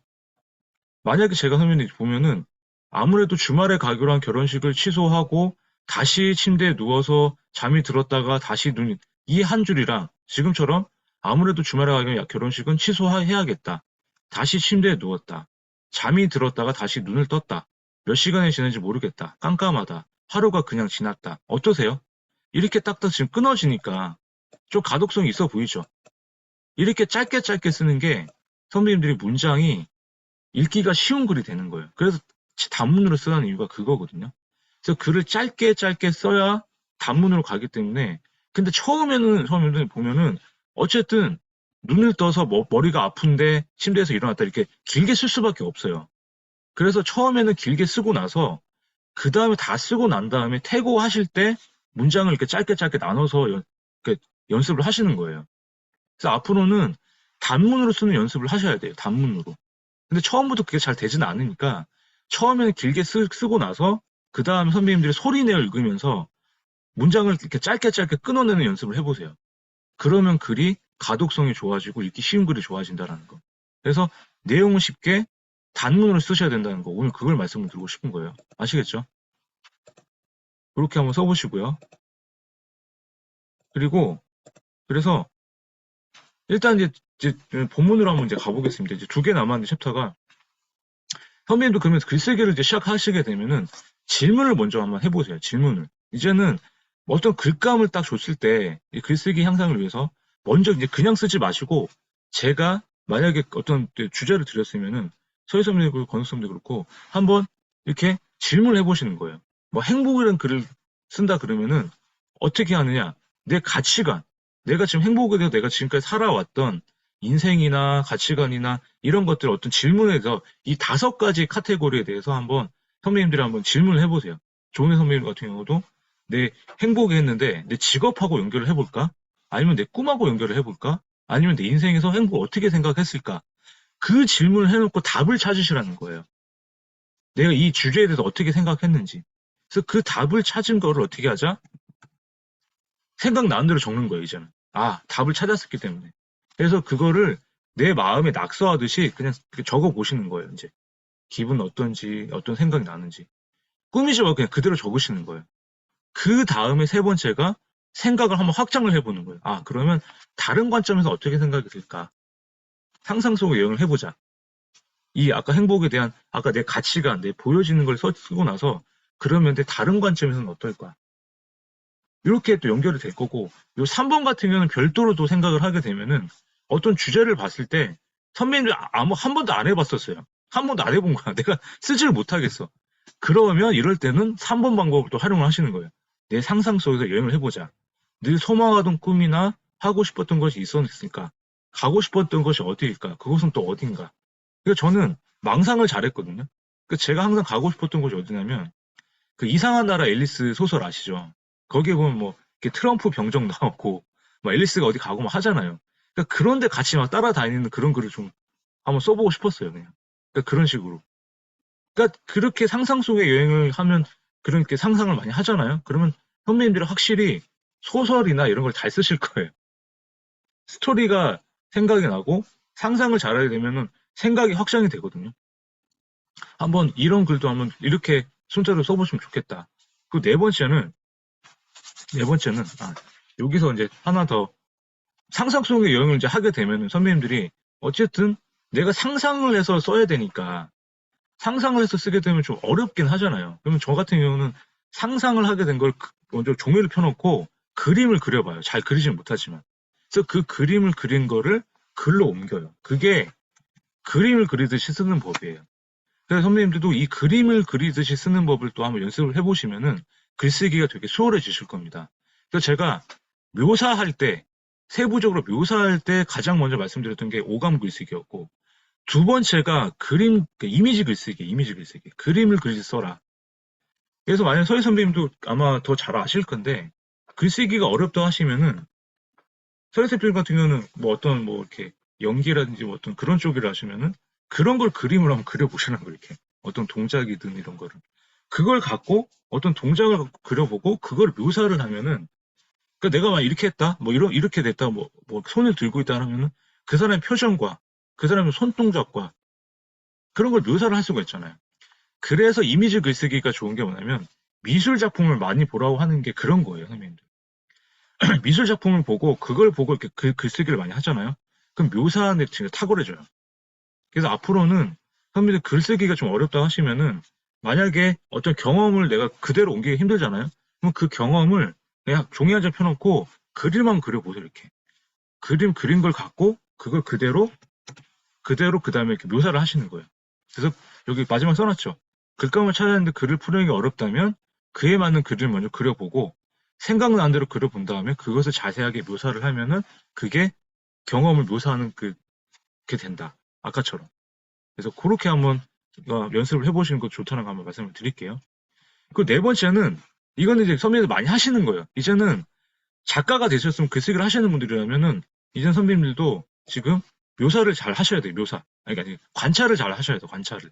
그 저 같은 경우도 그냥 옛날 같은 글쓰기 안 할 때는 그냥 뭐 다 지나가고 그게 뭐야 이랬는데 지금은 이제 어떤 사물이든 사람이든 그게 다 하나의 글감이 되니까 관찰을 하게 되더라고요. 그래서 주위에 느낄 수 있는 것들을 모두 글로 옮겨 보시는 거예요. 그래서 내 주위에 지금 무슨 일이 일어나고 있는지, 다른 사람들에게 어떤 일이 일어나고 있는지, 내 눈에는 어떤 사물이 보이는지. 그래서 그냥 예를 들어서 항상 제가 예를 드리는데 그 하나 또 보여드릴게요. 제가 이제 관찰에 대해서 쓴 글이 있는데 제가 항상 예를 들었던 거예요. 퇴근길이었는데 그러니까 제가 이제 막 저도 이제 그날따라 어떤 이별이나 그런 글을 좀 쓰고 싶었던 것 같아요. 이별의 뭐 연인들 그래서 가다 보니까 20대 연인들이 보였는데 서로 이제 싸우는 걸 이제 했었어요. 그래가지고 제가 서가지고 싸움 구경을 했어요. 그냥 이렇게 들리잖아요. 계속 쳐다보니까 뭐 어제 나오니까 어디 갔다 온 거야? 전화 왜 안 받는 거야? 그게 아니라 저녁부터 술이 너무 취해서 연락을 못 받았어. 진짜야? 거짓말 했잖아. 못 믿겠어. 죄송합니다. 발연기를 해가지고. 하여튼 이렇게 해서 그 연인이 이제 싸우는 모습을 계속 본 것 같아요. 근데 잠시 보다가 안 보였어요. 잠시 끝나고 옮겨온 줄 알았더니 보니까 제 뒤에서 나타나가지고 계속 악부터 왜 쳐다보신 거죠? 죄송합니다. 저는 제가 사실은 글 쓰는 사람이라서 글감이 생각이 안 나가지고 이별 등 관련 글을 써볼까 해서 우리가 싸우고 헤어지길 바라시는 거니까 뭐야 진짜 아저씨 우리 만지 이제 3개월 됐다고요. 아 그런 뜻이 아니고요. 그들의 화가 나에게 향해 있었다. 아무래도 무슨 일이 벌어질 것 같았다. 안 되겠다 싶어 냅다 뛰었다. 정말 그 옛날에 그 트랜스포팅 영화 아세요? 이안 맥그레거가 막 뛰는 그 장면 떠오르시죠? 정말 그렇게 뛰어갔어요. 제가 40대가 집까지 뛰어갔더니 딱 4분 걸리더라고. 와 보였다. 죽었다고 했는데 안도의 한숨 내셨다. 그래서 저는 그 연이 싸우는 모습을 관찰하고 있었던 거죠. 그래서 글 쓰는 사람들한테 가장 좋았던 것들은 관찰이다, 관찰. 선배님들한테. 그래서 이런 관찰이 중요하다는 걸 일단 말씀을 드리고 싶은 거예요. 그래서 나한테 이제는 제가 이렇게 한번 써보시면 글감도 되잖아요. 그죠? 그래서 이제는 내가 쓰면서 관찰하고 관찰하면서 쓰자라는 거를 일단 말씀을 드린 거예요. 아시겠죠?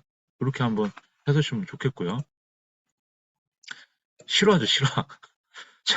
소설은 안 씁니다, 저는. 실화를 씁니다. 실화를 써야 제가 이게 증명이 되죠, 그죠? 그래서 관찰을 잘하는 방법보다 어느 특정 대상을 지속적으로 바라보시는 거. 근데 계속 바라보시면 안 돼요.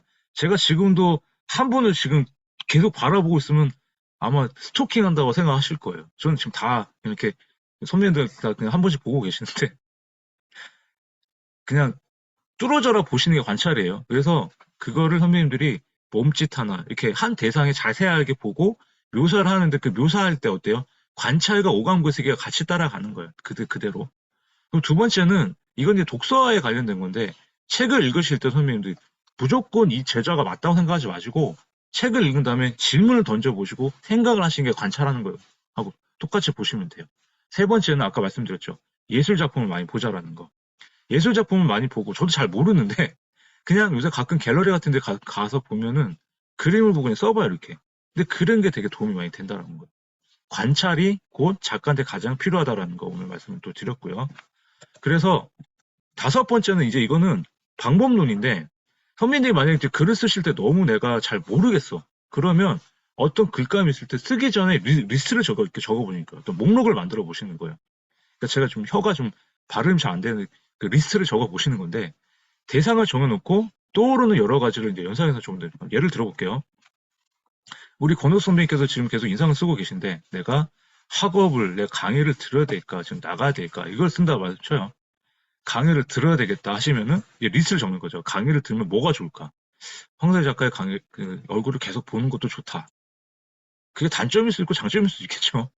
그리고 황사희 작가의 강의를 지금 듣고 있는데 오늘 이상하네. 그런 하여튼 그런 리스트를 적는 거 이렇게.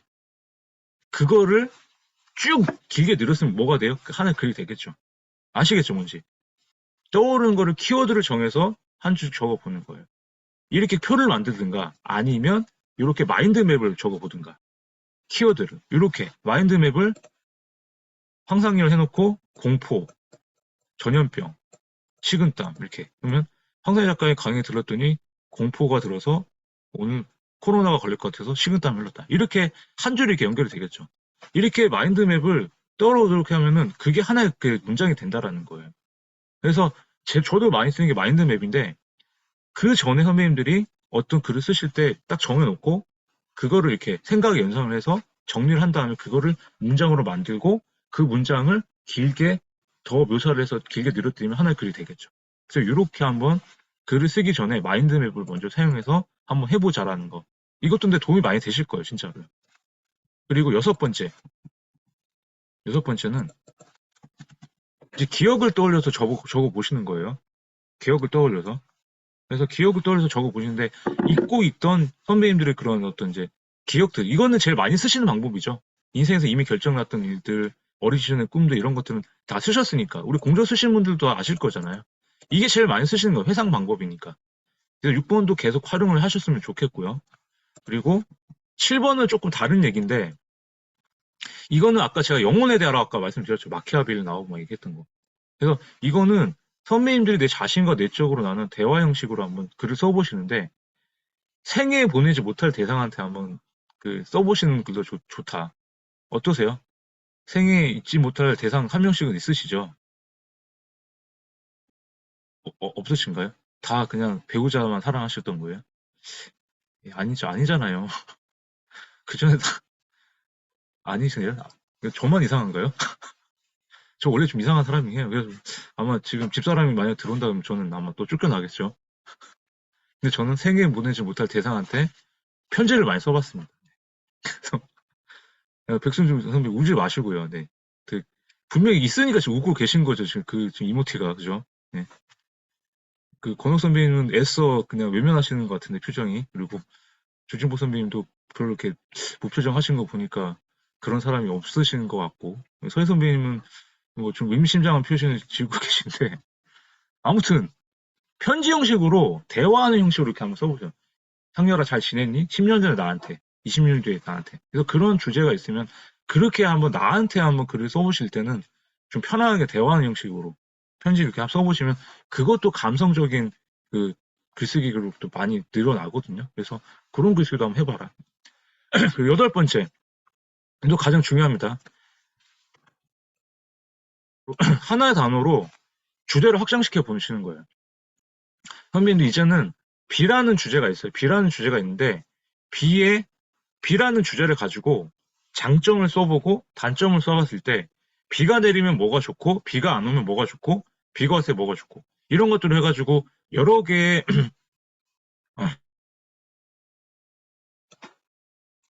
여러 개의 주제가 나오겠죠. 그거를 비라는 주제 가지고 5개의 어떤 그 다른 주제로 해서 글을 쓸 수가 있겠죠. 그죠? 그래서 이렇게 하나의 단어를 가지고 주제를 확장시켜 보시는 거예요. 내리는 비만 있는 게 아니겠죠. 가수 비도 있습니다. 제가 이제 아까도 말씀드린 그 김태희 배우의 광팬이었어요. 근데 그 6년 전에 2016년 11월 달에 결혼한 걸 알고 있어요, 비가. 제가 이제 출장 갔다가 오는데 신문을 딱 펼쳤는데 비하고 김태희가 결혼을 한대요. 그걸 보는 순간 울컥하더라고요. 김태희는 나를 모르는데 근데 한 20년 가까이 좋아했던 팬이다 보니까 그래서 비라고 해서 그날 비와 김태희가 결혼을 한다. 내 마음은 이미 어 근데 이미 뭐 저는 이제 결혼하고 애도 있는데 왜 그런지 모르겠어요. 그래서 그날 혼자 진짜 오랜만에 포장마차 가서 혼자 소주 한 잔 먹었어요. 그걸 글을 썼죠. 이렇게 쓸 수 있다는 거죠. 같은 비지만. 그래서 김태희를 이제 그날 제 마음에서 영원히 날려버렸어요. 근데 그날 드라마가 나니까 또 좋아하게 되더라고요. 그래서 김태희 말고 요새는 이제 걔랑 그 친구랑 이름 비슷한 배우를 또 좋아하게 됐죠. 그 김태리라는 배우 있잖아요. 그 아가씨 나왔던. 참 연기 잘하더라고요. 그래서 좀 옮겨갔죠. 근데 만약 김태리가 또 결혼한다 그러면 어떻게 될까요? 또 이제 다른 배우를 좋아하게 되겠죠. 근데 요새는 그냥 그 김태리 배우 아니면은 그 비슷한 느낌의 그 서현진인가 그 배우도 되게 연기 잘하더라고요.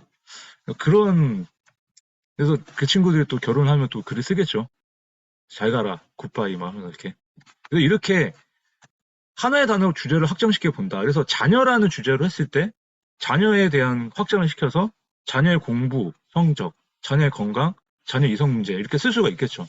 만약에 자녀 이성 문제에 대해 쓴다. 근데 만약에 이제 뭐 박도희 선배님이나 뭐 백순 선배님이나 이렇게 좀 성인인 그 자식들이 있는 친구들은 모르겠는데 미성년자가 있다. 만약에 예를 들어서 이제 큰애가 딸인데 제 큰애가 뭐 남자친구가 있는지는 모르겠지만 데려왔어요. 근데 머리에 피도 안 바른 게 저게 무슨 이성 친구냐고 또 이렇게 그런 글을 쓸 수가 있겠죠, 그죠?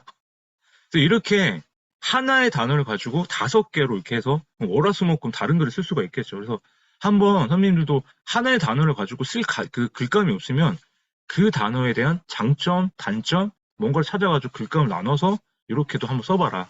이렇게 한번 말씀을 드렸고요. 이건 한번 넘어갈게요.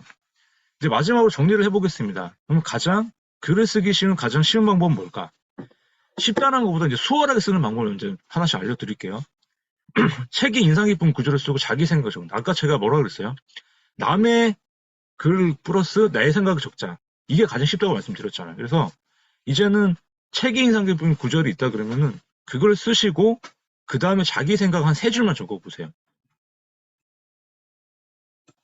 저는 제가 블로그를 키울 때 블로그를 가장 쉽게 키우는 방법 이거예요. 저는 제가 120명 블로그를 1000명까지 키웠던 한 달 만에 키웠던 방법이 이거였어요. 만약에 이제 서희 선배님 같은 경우도 어떤 뭐 이렇게 대사 같은 게 있다 그러면은 그 대사를 딱 올려놓고 그 대사에 대한 선배님 생각을 적어보세요. 3줄이라도. 그래서 여기 보시면은 예시를 보면은 제가 일상의 독서다라는 이혜진. 그러니까 주진보 선배님께서 만약 어떤 책을 읽으셨다. 그러면 거기서 이렇게 그래도 책을 읽으면 이렇게 인상 깊은 구절 나오잖아요. 이거를 적고 그 다음에 한 3줄 정도 이거는 제 생각을 제가 적은 거예요. 그냥 정말 그냥 대충 적었어요. 봐봐요. 에세이가 참 좋아졌다. 그 작가님의 에세이도 상당히 재미있다. 지는 생각이다. 그래서 저는 이렇게 책에 나온 구절, 제 생각 3줄, 아니, 3줄 이렇게 적고 3줄 적는 게 익숙해지니까 매일 한 줄씩 이렇게 한 줄씩 더 늘렸었어요. 그러다 보니까 분량도 늘어나는 거죠. 글 쓰는 분량도 늘어나고. 이렇게 해서 한 달, 2달 해보니까 그 이웃이 늘어나요. 근데 되게 웃긴 게 뭔지 아세요? 재밌는 게 이렇게 해놓고선 댓글에 황 작가님 책 잘 읽었어요 이러는 거예요. 제가 비대수로 진짜 이 책 읽으셨어요? 제가 지금 쓴 이 구절 하나 보고 이 책 다 읽었다고 하신 거예요. 제가 까칠하게 반응했죠. 밑에다가 아니 그냥 그 제 작가님 쓴 글 보고 이 책을 그냥 잘 읽었다 한 건데 왜 그 뭐 또 책 그 한 줄 읽고 다 읽은 것처럼 뭐 또 그러냐. 제가 또 그랬죠. 책은 다 읽으시고 나서 댓글 다셔라. 그러니까 사람들이 책을 그만큼 안 읽는다는 거예요. 여기서 뜨끔하신 분 계실 거예요. 글쓰기를 하고 싶은데 책은 안 읽는다? 안 됩니다. 책을 읽으시면서 글을 쓰셔야 돼요. 아웃풋이 생기실 거면 책은 읽으셔야 돼요. 아시겠죠? 우리 백순 선배님 오늘 되게 많이 찌르시나 봐요. 오늘 저기 계속 뭐야, 이모티콘이 의미심장한데, 저 뒤에 있는 책 다 안 읽으셨죠? 네, 큰일 나십니다. 오늘. 글을 쓰실 거면 책을 읽으셔야 됩니다. 그리고 이제 두 번째는 제가 아까 말씀드렸던 경험, 감정, 이용, 결론, 구성방을 쓴다는 거. 이건 반드시 생각을 하시고 쓰시면 좋을 것 같아요. 자기 개발은 에세이든 선배님 이 글.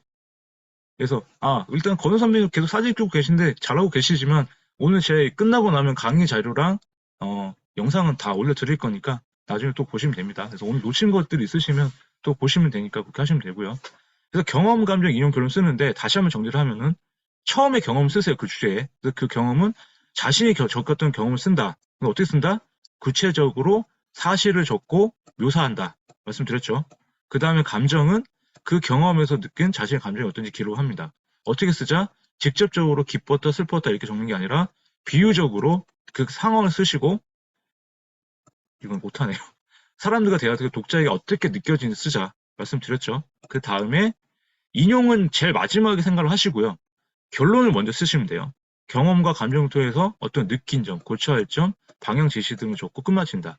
그래서 우리 이은경 작가 선배님 같은 경우도 어떤 인문학 책을 읽고 나서 어떤 글을 쓰셨을 때 이렇게 쓰시되 만약에 인용 자체가 이 글이 너무 분량이 작다 그러면 거기서 인용을 해가지고 다 내가 쓴 주제랑 비슷한 그 주제랑 비슷한 다른 책에서 갖고 왔던 그런 걸 가서 인용을 하면 돼요.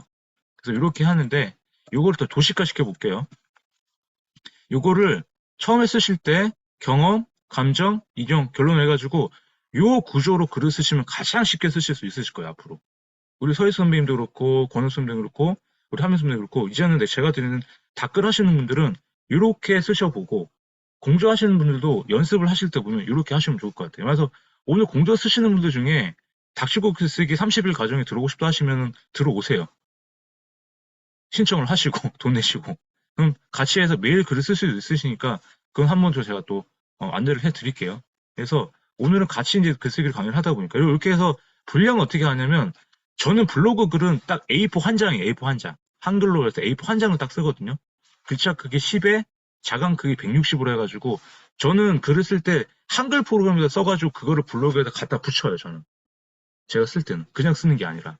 그래서 분량을 어떻게 한다? 30%, 30%, 30% 하고 요거 10% 해가지고 요거를 한 장을 쓰는 거예요. 그래서 옛날에는 25, 25, 25 이렇게 4분의 1로 이렇게 나눠서 썼는데 이렇게 똑같은 분량 썼는데 이게 아니라 지금은 30, 30, 10, 30 이렇게 그 분량을 쓰면 딱 좋아요.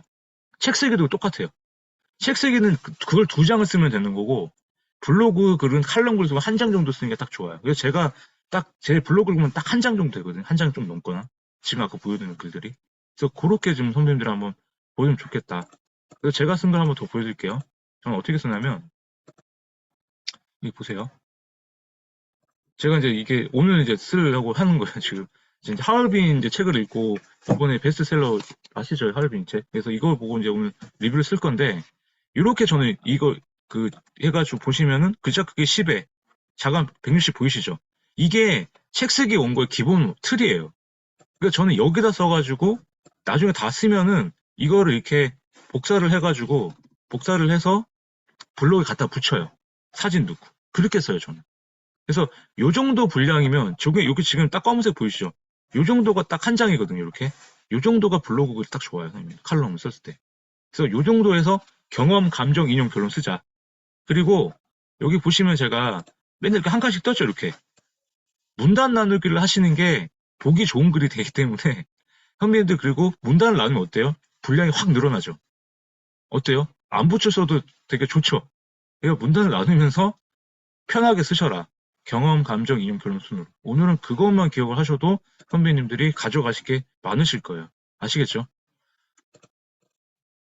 그리고 제가 그래서 이렇게 쓰시고 세 번째는 과거에 일어났던 역사적 사건을 많이 좀 활용을 하십시오.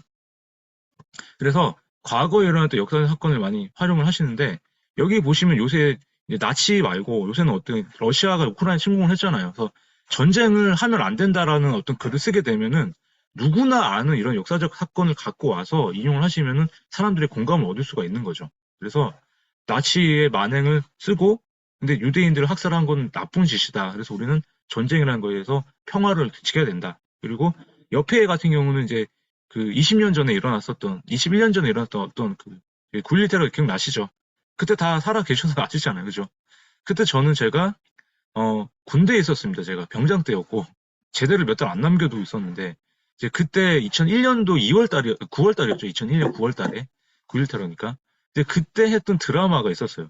우리나라 시간으로 밤 10시에 일어났거든요. 제가 확실하게 기억나요. 왜냐하면 그때 제가 이제 병장 때고 밤 10시에 이제 제대 2달 남기고 제가 이제 드라마 보는데 그때 했던 드라마가 그 현빈하고 결혼했던 그 손예진이라는 배우 아시죠? 그 손예진 배우가 그 저기 맛있는 청원 드라마 끝나고 나왔던 이제 선희진이라는 드라마가 있었어요. 기억나시는지 모르겠는데 근데 그 드라마를 보면서 이제 아 손예진은 진짜 예쁘구나 막 근데 그러고 있는데 군대에 있으니까 근데 갑자기 화면이 시골 바뀌더니 막 치고 있는 거예요. 뭐야? TV가 고장나, 진짜 그래가지고 TV를 막 켰어요, 막. 미쳤나, 이렇게 드라마 봐야 되는데. 근데 갑자기 속보가 뜨더니 비행기가 들이받는 게 나오는 거예요, 이렇게. 그날, 바로. 바로 전투대기 걸리고, 아, 제대 2달밖에 안 남았는데 갑자기 전투대기 걸려가지고 잠도 못 자게 하고, 철모 쓰고 그냥 대기하고 있으라고 하니까. 그래가지고, 근데 그랬는데 이제 어땠어요? 이때 이 9.1 테러 할 때 그 고층 건물이 그냥 한순간에 무너졌으니까 탈출도 못하고, 그냥 그 고층에서 어차피 죽으니까 마지막에 메시지를 다 남기고 가족에 보내잖아요. 미안하다. 이제는 더 이상 못 볼 것 같다. 아빠. 아빠 사랑해요. 고맙습니다. 가족들한테 보낸 메시지가 그게 되게 많았다고 하잖아요. 여기서 이렇게 탈출을 못 해가지고 다들 여기 이렇게 모여 있다가 건물이 그냥 한순간에 무너지니까 뛰어내려도 죽는 거고 그냥 같이 있어도 갇혀서 죽는 거니까 어쨌든 얼마나 그 마지막 그랬을 거예요. 그래도 이제 통신이 됐을 때 메시지를 보냈다고 하잖아요. 그래서 가족 간에 만약에 그러니까 있을 때 잘하자. 뭐 이런 글을 쓸 때 이런 거를 갖고 와서 하면은 되게 좋은 길감이 되겠죠. 그래서 역사적 사건을 이용해서 글을 쓰는 것도 좋다라는 거 있고요. 네 번째는 현민들 이제 말로 녹음하고만 써보시면 좋을 것 같아요. 강의 자료를 준비하셔가지고 실제 강의에 이렇게 그러니까 강사들이 글쓰기가 어렵다고 하는데 말은 잘하는데 글쓰기가 어려우신 분들은 그냥 쓰고 싶은 거를 녹음을 하세요. 녹음하신 다음에 그거를 들으면서 한번 써보세요. 그러면 그게 말할 때는 구어체잖아요.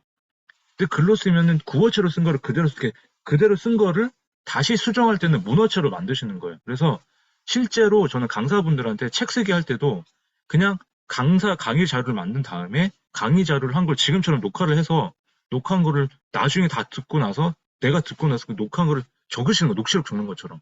우리 뭐 심의 같은 거 할 때 보면 녹취록 같은 거 많이 만들잖아요. 그래서 녹취록 만든 걸 갖고 그거를 다시 수정해가지고 그 글쓰기처럼 이렇게 만드시는 거예요. 이렇게. 그럼 계속 수정하다 보면 문어처럼 하기는 그게 하나의 글이 되거든요. 저는 말로 녹음하고 들으면서 한번 써보는 것도 글쓰기에 들어가는데 좀 도움이 되실 거다. 한번 말씀을 드리고 싶고요.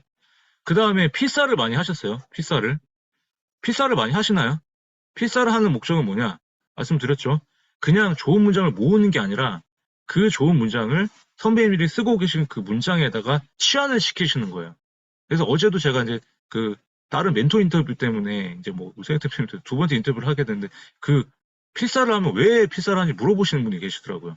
필사는 모으시는 게 아니라 만약에 백순 선배님 고 권혁 선배님께서 어떤 글을 쓰셨잖아요. 그러면 어떤 장석주 작가님이나 유시민 작가님 책에서 갖고 왔다고 쳐요. 그 문장 하나를 다른 단어로 바꿔가지고 선배님들만의 그 중간에 하나 넣어보세요. 그럼 원래 좋은 문장이니까 그 문장 하나 때문에 박도희 선배님의 그 글도 빛이 나겠죠. 그래서 그렇게 해서 필사도 모으지만 마시고 그 모았던 걸 활용을 하셔라. 그래서 그걸 한번 말씀을 드리는 거고요. 6번째는 아까 말씀드린 대로 글쓰기 전에 마음가짐을 똑바로 합시다. 그게 뭐다? 세상을 바라보고 타인을 대할 때 따뜻하고 공감 마음을 가지는 태도를 가지자. 따뜻한 마음을 갖고 남들을 돕는 글을 쓰자라는 거예요. 그래서 그렇게 했을 때 선한 영향력을 줄 수 있는 그런 글이 된다는 거. 그리고 글감을 찾는 방법 중에 이제 요거 하고 하나만 더 한번 해볼게요. 글감을 쉽게 찾는 방법은 다시 한번 정리를 해보면 이제는 쓸 글이 없어요. 이게 아니라 쓸 말이 없어요. 이러지 마세요. 비틀지 마시고 찾아보시는 거예요. 하루 일상을 관찰하고 기록을 해보시고 두 번째는 드라마, 연극, 영화를 보세요. 보시고 거기에 대한 후기나 거기에 나왔던 대사를 갖고 한번 또 적어보시는 것도 하나의 글감일 수가 있다. 세 번째는 내가 쓰고 싶은 주제의 칼럼이나 책을 읽으세요. 여기서 하나 글쓰기에 가장 또 쉬운 팁을 하나 드리겠습니다. 제가 제일 많이 쓰는 게 세 번째인데 보시면은 보세요, 선배님들. 제가 글쓰기 쓰실 때 저는 이제 뭐 네이버에서 이제 이렇게 사랑 칼럼 이렇게 써요. 사랑에 대한 뭐 글 쓰는 사랑 칼럼이라고 해가지고 이렇게 검색을 해보세요. 그 다음에 뉴스로 들어가세요. 뉴스로. 그러면 이제 그 사랑에 대한 주제로 해가지고 칼럼 쓰는 게 쭉 나와요. 이렇게 보면 뭐 사랑인지 아닌지는 모르겠는데 그래서 이거를 하나 이렇게 딱 하나 클릭해봐요. 그러면은 제가 이제 사랑에 대한 주제를 쓰려고 봤는데 이제 보니까 이 사람도 제목이 이제 꽃과 같은 사랑으로 해가지고 이렇게 나오네요. 왜 사랑을 하지 않아도 되느냐 뭐 이렇게 나오네 이렇게 보니까. 그래서 뭐 이병률은 오로지 사랑만으로 써내간 달에게 묻는다. 시인은 그 선이 자기가 무섭다 해서 이렇게 이제 썼잖아요. 그럼 남이 썼던 글을 그냥 보시는 거예요. 그런 다음에 남이 썼던 글을 이렇게 빼고 이 사람 경험이 들어가 있잖아요, 만약에. 그러면 이 글을 제 경험 넣는 거예요. 제 경험 넣고 그 다음에 결론은 똑같이 써도 되고 아니면 결론 약간 비틀어 써도 되고. 그래서 남의 글을 갖고 와서 선배님의 경험을 넣고 결론만 다르게 써도 그게 다른 글이 되는 거예요. 요새 한창 저기 좀 됐던 제가 진짜 좋아했던 유희열 아시죠? 토이의 유희열 그 사람이 이제 이 레퍼런스 해가지고 막 표절 때문에 이제 좀 많이 논란이 됐잖아요. 근데 글쓰기 자체는 표절 자체가 좀 음악보다는 좀 덜해요. 그러니까 남의 글을 갖고 와서 내 얘기만 넣어도 그건 표절이 아니라 그건 뭐라 그러죠? 갑자기 생각이 안 나네. 샘플링이 되는 거예요. 그냥. 그래서 남의 글을 갖고 와서 만약 이은경 선배님도 만약에 내가 오늘 글쓰기 어렵다 하시면은 칼럼 몇 개를 읽어보시고 갖고 와서 거기에 은경 선배님 저기 경험 넣고 결론만 바꾸시면은 다른 글이 된다라는 거. 그러니까 글쓰기는 짜깁기만 잘해도 다른 글이 되는 거예요. 그래서 그냥 그렇게 해서 한번 해보시면 좋겠다라는 거. 너무 어렵게 생각하지 마시고 서희 선배님이나 권현 선배님이나 뭐 여기 박준 선배님 계신 분들이 그냥 너무 어렵게 생각하지 남의 글 몇 개 짜깁기만 해도 내 경험만 넣으면 다른 글이 된다라는 거. 그게 가장 쉽게 쓰는 팁이다. 제가 많이 쓰는 팁이에요. 그럼 저도 표절자라고 뭐라 하셔도 돼요. 저 그냥 글쓰기 그만할 테니까. 그리고 네 번째는 어떤 사물이나 현상에 대해서 다른 관점으로 보자. 이거는 조금 어려운 얘기인데 그냥 선배님들 약간 똑같이 생각했던 거를 한번 다르게 한번 이렇게 좀 생각해보고 글을 써보시는 거 좋다라는 거고. 다섯 번째는 선배님들이 이제 타인이 어려워하는 어떤 문제 해결책들이 많잖아요. 이렇게 그런 고인의 그런 해결책들 고민을 한번 좀 해가지고 이렇게 해결책들을 써보는 글도 좋다라는 거 이렇게 한번 하시면 좋을 것 같습니다. 네, 좋은 선배님 잘 다녀오시고요. 자, 마지막으로 글쓰기 콘텐츠를 찾는 세 가지 방법인데 이거는 선배님들의 콘텐츠를 받는 세 가지 방법도 말씀을 드릴 수가 있어요. 1인 기업 하시는 분들은 지금까지 해왔던 일에서 선배님들의 콘텐츠를 찾아보십시오. 글쓰기든 1인 기업이든.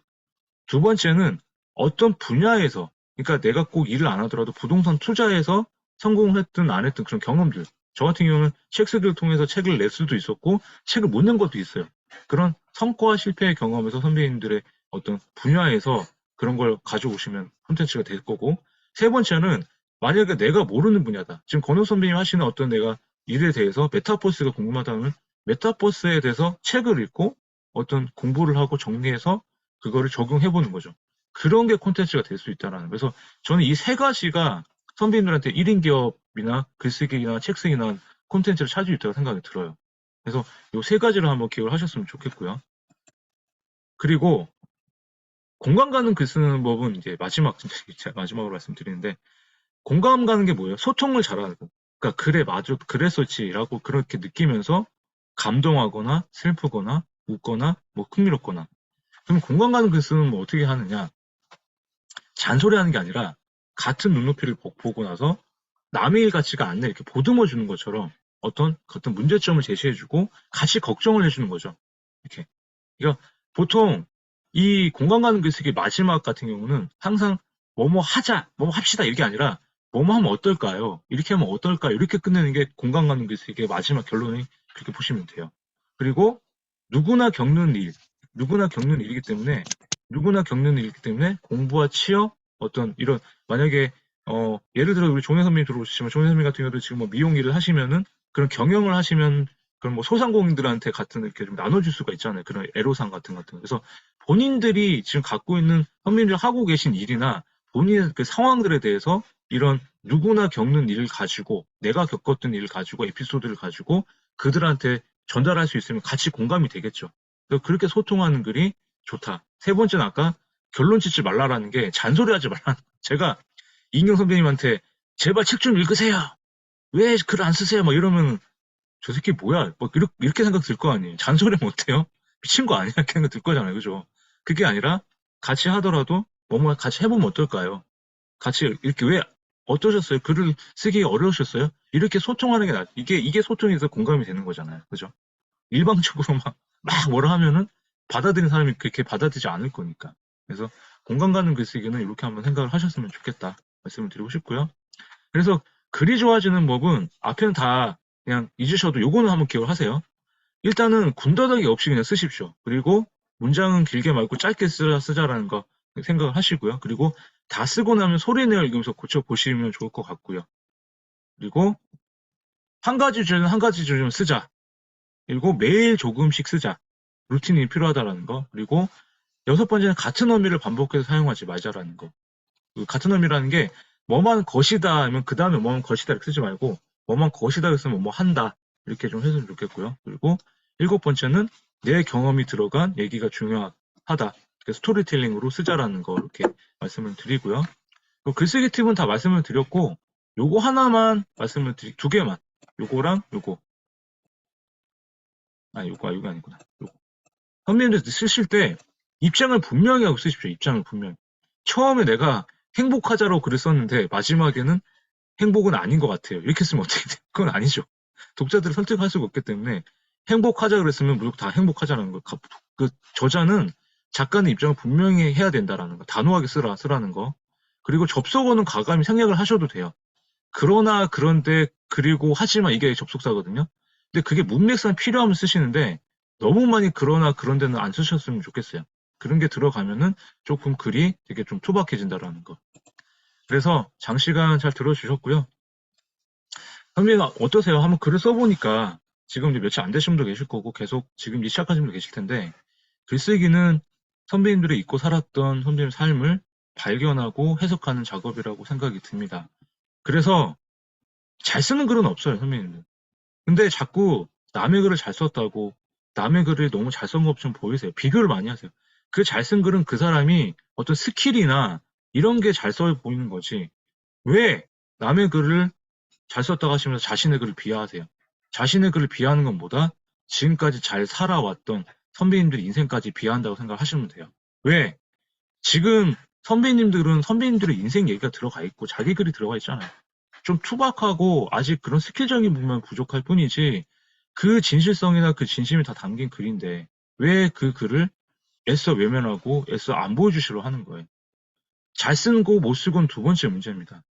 선배님들은 선배님과 못 쓰기 때문에 진정성 있게만 쓴다면 그것이 최고의 글이라는 것을 명심하시고 선배님들은 글을 쓰셨으면 좋겠다고 말씀을 드리고 싶어요. 그래서 앞으로 어떻게 쓰자? 지난 나의 삶과 평범한 현재 일상에 선배님만의 멋진 그런 가치를 부여하시면서 독자들한테 어떤 메시지를 줄 수 있는 멋진 글을 자신만의 당당하게 단호하게 썼으면 좋겠다 말씀을 드리고 싶습니다. 마지막으로 오늘 미니 강의는 이걸로 마치도록 할게요. 발레리나 강수진 씨의 명언입니다. 사람들은 강수진 씨가 얘기를 해요. 내가 발레를 하기 위해 태어난 몸이라고 말을 합니다. 하지만 당신이 나와 같은 하루를 보내기 전까지 아시죠? 매일 몇 시간, 열 몇 시간씩 발레 연습하고 그냥 그것만 하신 분이잖아요. 나에 대한 판단을 하지 않길 바란다. 그대가 편안하게 길을 걸으며 풍경을 감상할 때 나는 발가락으로 온몸을 지탱하며 목숨을 걸고 전쟁처럼 하루를 보냈다. 그렇게 연습을 하다 보니까 된 거고. 저도 제 얘기를 드리면 선배님들이 그렇게 했을 때 저도 그냥 글쓰기만큼은 진심이었던 것 같아요. 매일 지탱하면서 목숨까지 걸지 않았지만 정말 진심으로 하루를 그냥 글쓰기를 통해서 저는 계속 했던 것 같아요. 그래서 선배님들도 글쓰기를 제대로 하고 싶다 하시면 아니면 다른 분야라도 좋으니까 어떤 분야 제대로 하고 싶으면 제발 그냥 보내지 마시고 치열하게까지는 아니라도 그래도 지금까지 뭔가를 이뤘다고 하시는 분들은 계속 치열하게 지금까지. 근데 선배님들도 어떤 지금 그 자리에 있는 거는 그 자리에만큼은 치열하게 살아오셨기 때문에 지금 거기에 다 머물고 계시다라고 생각이 듭니다. 그래서 글쓰기도 하루도 그냥 보내지 마시고요. 그냥 한 줄이라도 좋으니까 조금이라도 한번 그렇게 쓰셨으면 좋겠다. 그래서 말씀을 드리고 싶습니다. 그래서 제일 좋은 글은 선배님들 안에 있는 글이다. 자, 마이크 켜시고 오늘은 요거 외치면서 마무리하도록 하겠습니다. 진심으로 뻔뻔하게 나만의 글을 쓰자. 진심으로 뻔뻔하게 나만의 글을 쓰자. 네, 진심으로 뻔뻔하게 선배님들의 글을 쓰시면 됩니다. 그게 선배님들 진정한 작가라는 말씀을 드리고 싶고요. 기억은 순간이지만 매일 쓴 글의 기록은 영원히 남을 겁니다. 오늘부터라도 선배님들의 영원한 그런 기록을 한 번씩 남겨보시고, 그게 결국에는 선배님들 쓴 글 하나가 다른 사람을 위로하고 인생을 바꿀 수 있다는 걸 명심하시고, 오늘도 닥치고 글을 쓰셨으면 좋겠습니다. 매일 쓰는 남자 항상 열렸습니다. 오늘 1차 강의 잘 들어서 감사드립니다. 감사합니다. 감사합니다. 오늘 생각보다 좀 길어졌네요. 원래는. 그래서 자, 이제 한 분씩 한번 또 인사하고 이렇게 나눠보고 마무리할게요. 질문도 받고요. 오늘 미리 키신 이은경 작가 선배님부터 한 말씀 해주시겠어요? 안녕하세요. 인사는 네. 처음 드리는 것 같고요. 아침에 조금 일이 있어서 조금 늦게 비디오를 켰는데, 사실은 잠깐 기분이 상하려다 말았어요. 이건 솔직한 심정이고, 그 황상현 작가님이 약간 좀 쌀쌀하신 성격이시잖아요. 맞죠? 그러니까 제가 최근에 우리말을 들은 게 있는데, 뭉충하다라는 뜻을 들었거든요. 그러니까 이게 뭉충하다라는 뜻이 멍청하다라는 뜻이 아니고, 그러니까 이거를 잘못 어감을 들으면 되게 기분 나쁜 말로 들으시더라고요. 그런데 되게 새침하고 쌀쌀하고 곁을 내주지 않는다라는 그런 뜻이래요. 근데 제가 여러 번 뵀을 때 황 작가님이 약간 좀 그런 느낌이지 않을까라는 생각을 조금 했었는데, 오늘 또 이렇게 처음부터 끝까지 얘기를 또 듣다 보면 뭔가를 되게 많이 주고 싶어서 그렇게 하시는 것이 아닌가라는 생각을 조금 더 많이 했고, 어쨌든 저 같은 경우는 이제 공저를 처음 해보고 글쓰기도 오랫동안 해보지는 않았고, 오늘 아까 말씀하신 것처럼 저도 매일매일 블로그를 일상에서 계속 저희 머릿속에 있는 메모리 같은 것들을 계속 꺼내서 글을 쓰고 있거든요. 그래서 오늘 강의 들은 거를 가지고 조금 더 그걸 접목시켜서 블로그 글쓰기를 할 수 있을 것 같아서 너무 감사합니다.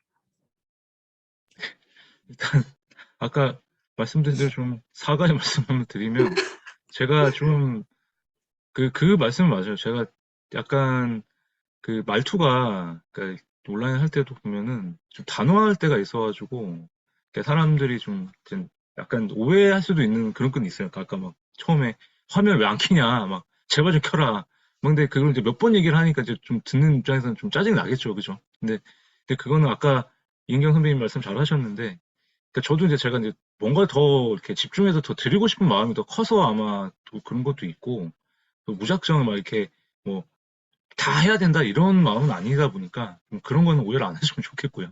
그냥 그런데 오늘 또 잘 들어주셔서 감사드립니다. 앞으로는 좀 조심하겠습니다. 그냥 제가 좀 약간 까칠한 면이 그런 게 좀 크긴 있습니다. 있기는. 네. 부인은 못하겠어요. 인정합니다. 네. 그리고 우리 이경 선배님 또 나중에 독서 모임 때 한번 또 뵙도록 할게요. 네. 그리고 우리 박도희 선배님 키신 김에 한번 말씀 부탁드리겠습니다.